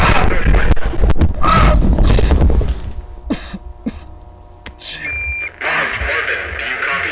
The series is still ongoing, so subscribe to Kane Pixels if you want to see what happens next. But you don't have to wait for Kane. Other creators have picked up the mantle and attempted to continue the story. I think we just saw someone running. What the hell?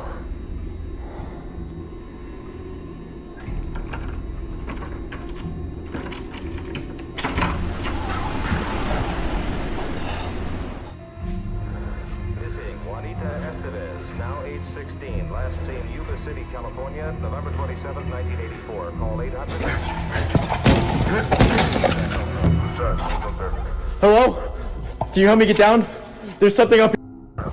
Please. Stay right where you are. Stay right where you are. We're gonna try and get you down. To me, all these versions are equally interesting and unsettling. The Backrooms concept has spawned other media as well. A viral TikTok shows someone using Google Earth to zoom in on a location in Japan. As they move inside the building, we see the familiar wallpaper, carpet, fluorescent lights, and this time, different objects and entities. Indie developers are publishing video games based on the Backrooms and Liminal Spaces. Animoyopolis is one that looks interesting. It combines the uncanny liminal space concept with classic first-person horror and puzzle-solving elements. And liminality may seem like the cool new thing, and it's no coincidence that its popularity surged during COVID lockdowns when everyone was feeling isolated. But the concept has been around a long time. The phrase was created by Arnold van Gennep in his book Rites of Passage, released in 1908. And Gennep was more focused on life experiences, like transitioning from childhood to adulthood, graduating high school, or moving to a new city. And this concept of an in-between place, whether physical or emotional, has been explored in media and pop culture for years. Rod Serling famously said, "It is the middle ground between light and shadow, between science and superstition, and it lies between the pit of man's fears and the summit of his knowledge." The Shining is an entire movie based around the idea of liminality, the abandoned hotel, spooky hallways that go on forever, and you never know what lurks around each corner. Horror movies like It Follows and Silent Hill also used liminal spaces to amp up the creepiness. And recently, the Apple TV sci-fi thriller Severance uses liminal spaces as a backdrop for the entire series. The large, empty spaces, hallways that create such a confusing maze that you have to draw maps to find your way around. And the dual reality concept of Severance is similar to the backrooms. You have one reality where you live your life as you normally would, but when you get to work, you are severed from this reality and transition to a new reality, a reality comprised completely of liminality. And you can't have a post-apocalyptic story without liminality. That feeling of being the last person on Earth, walking through spaces once teeming with life, now left abandoned and forgotten. The human brain is not wired for this kind of isolation, which is why these tropes are so effective. And speaking of the apocalypse, let's circle back to our two other mysteries and see if we can figure out what's really going on. Javier, the lonely survivor in Spain, Único sobreviviente. he has a very interesting and compelling TikTok account, and people are constantly trying to debunk him. Some say his hands look different in each video, implying that he's actually a team. And there may be something to that. You have to dig really deep, but it turns out that Javier is working with the city of Valencia on a media project called The Lonely Survivor, which is why he has access to all these places, and why he's able to clear out entire stadiums, busy streets, even sections of hospitals. So it's not some future reality, it's just a TV production team with filming permits. Now, Javier won't admit his account is just a project, and I don't blame him. It's fun to maintain an air of mystery. But if you watch enough of his videos, you realize it would be so easy for him to prove that he's in a different reality or in the future. He could show the dates on tombstones. He could time-lapse an entire weekend at a typically busy airport, or just fly his drone around the city at rush hour. He never does this. His environments are highly controlled. But still, the videos are fun. And the young lady who discovered an abandoned mall in the basement of her Airbnb, the video has a supernatural feel to it, but it's really not that strange. Her Airbnb is actually a hotel that shares a building with the Ocean Walk Mall in Hollywood Beach, Florida. Now, Ocean Walk is what's called a dead mall, though a better name for a dead mall is probably a zombie mall. It's a shopping mall that nobody really goes to anymore, but it's still open and somewhat functioning. And dead malls are everywhere, all over the country. And it's not hard to understand why malls are dying. Amazon. Well, pretty much, online shopping and the online economy. But when I was a kid, you bought your groceries at the supermarket and you bought everything else at the mall. Clothes, electronics, sporting goods, toys, everything. And in many suburban towns, like the ones I grew up in, the mall was a community social center. Families would spend all day there. You'd shop, and eat some more all day. And as a teenager, we'd hang out at the mall. We'd go around lunchtime, we'd see a movie, lurk in the arcade, and talk to girls. You would talk to girls. Well, I wanted to, but I wasn't very good at it. Checks out. Well, high school and college kids from the area often work at these shops. In fact, this is the mall that we went to when I was a kid and worked at all through high school and college. Back in those days, the mall was always packed. When was that, the 1950s? Not that long ago, but close enough. But now look at it. That's not the mall I remember. There's a sadness to these spaces. There's nostalgia. There's the reminder that everything moves forward. Everything changes. What once was will never again be. These transitions and rites of passage are an important part of life. They show our courage, our resilience, our perseverance. They make us who we are. But whether a location in the world or a transitional moment in our lives, every liminal space has the same point: to find your way out.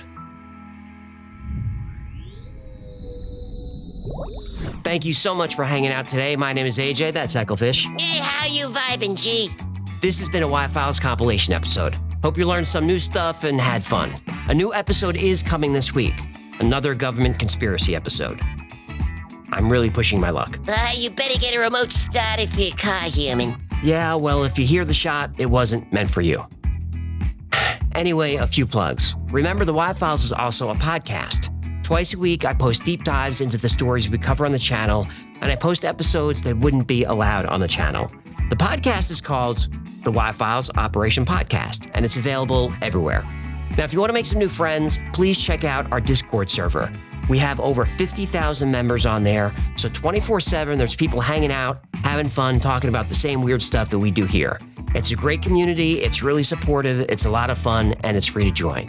Now, if you want to know what's going on with the Y-Files at any given time, check out our production calendar. It's at theyfiles.com/cal, and there we post our episode schedule, upcoming podcasts, live streams, all that stuff. And special thanks to our amazing Patreon supporters. Your support not only keeps the channel going, but it inspires me to keep pushing forward and to keep taking risks. So I'm incredibly grateful for your encouragement, and most of all, I'm thankful for your trust.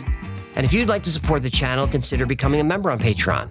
For as little as $3 a month, you get access to perks like videos early with no commercials, access to merch only available to members, plus you get 2 private live streams every week just for you. And I think the live streams are the best perk that Patreon members get, because you get to talk to me and all the members of the Y-Files team, plus you can jump up on stage, ask a question, give a topic idea, just say hello, turn your webcam on. It's always a lot of fun, and you won't find a more supportive community anywhere than our Patreon members. Another great way to support the channel is grab something from the Y-Files store. Grab a Hecklefish t-shirt or one of these coffee mugs that you jam your fist in. It's like it's my face. You put your fist right through my face. Or put your fist wherever. I'm not here to judge you. Or grab a hoodie or something my face on it. Or don't forget that we still got these squeezy, talking stuffed animal Hecklefish talking fish toys. Those are the plugs. That's going to do it. I'll see you in a couple of days. Until then, be safe, be kind, and know that you are appreciated.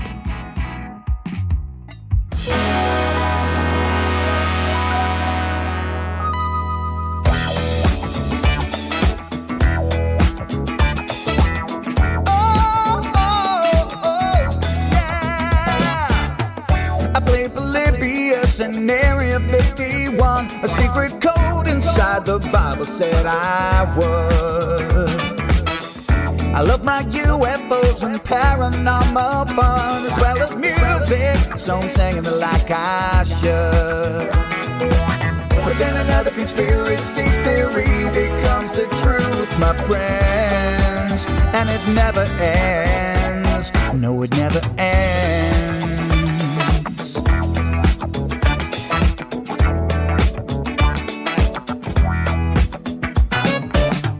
I feel the crap cat and I got stuck inside Mel's hole with MK Ultra. I'm being only too aware. Did Stanley Kubrick fake the moon landing alone on a film set, or were the shadow people there? The Roswell aliens just fought the smiling man, I'm told, and his name was Cold. And I can't believe I'm dancing with the fish.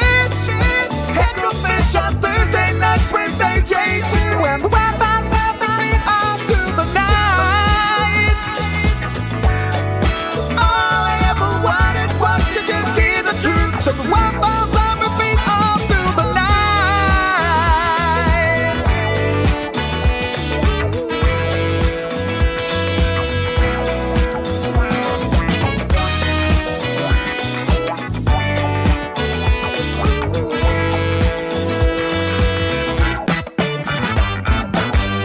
The Mothman sightings and the solar storm still come to Agatha, the secret city underground. Mysterious number stations, planet Serpo 2, Project Stargate, and what the Dark Watchers found. Within a simulation, don't you worry.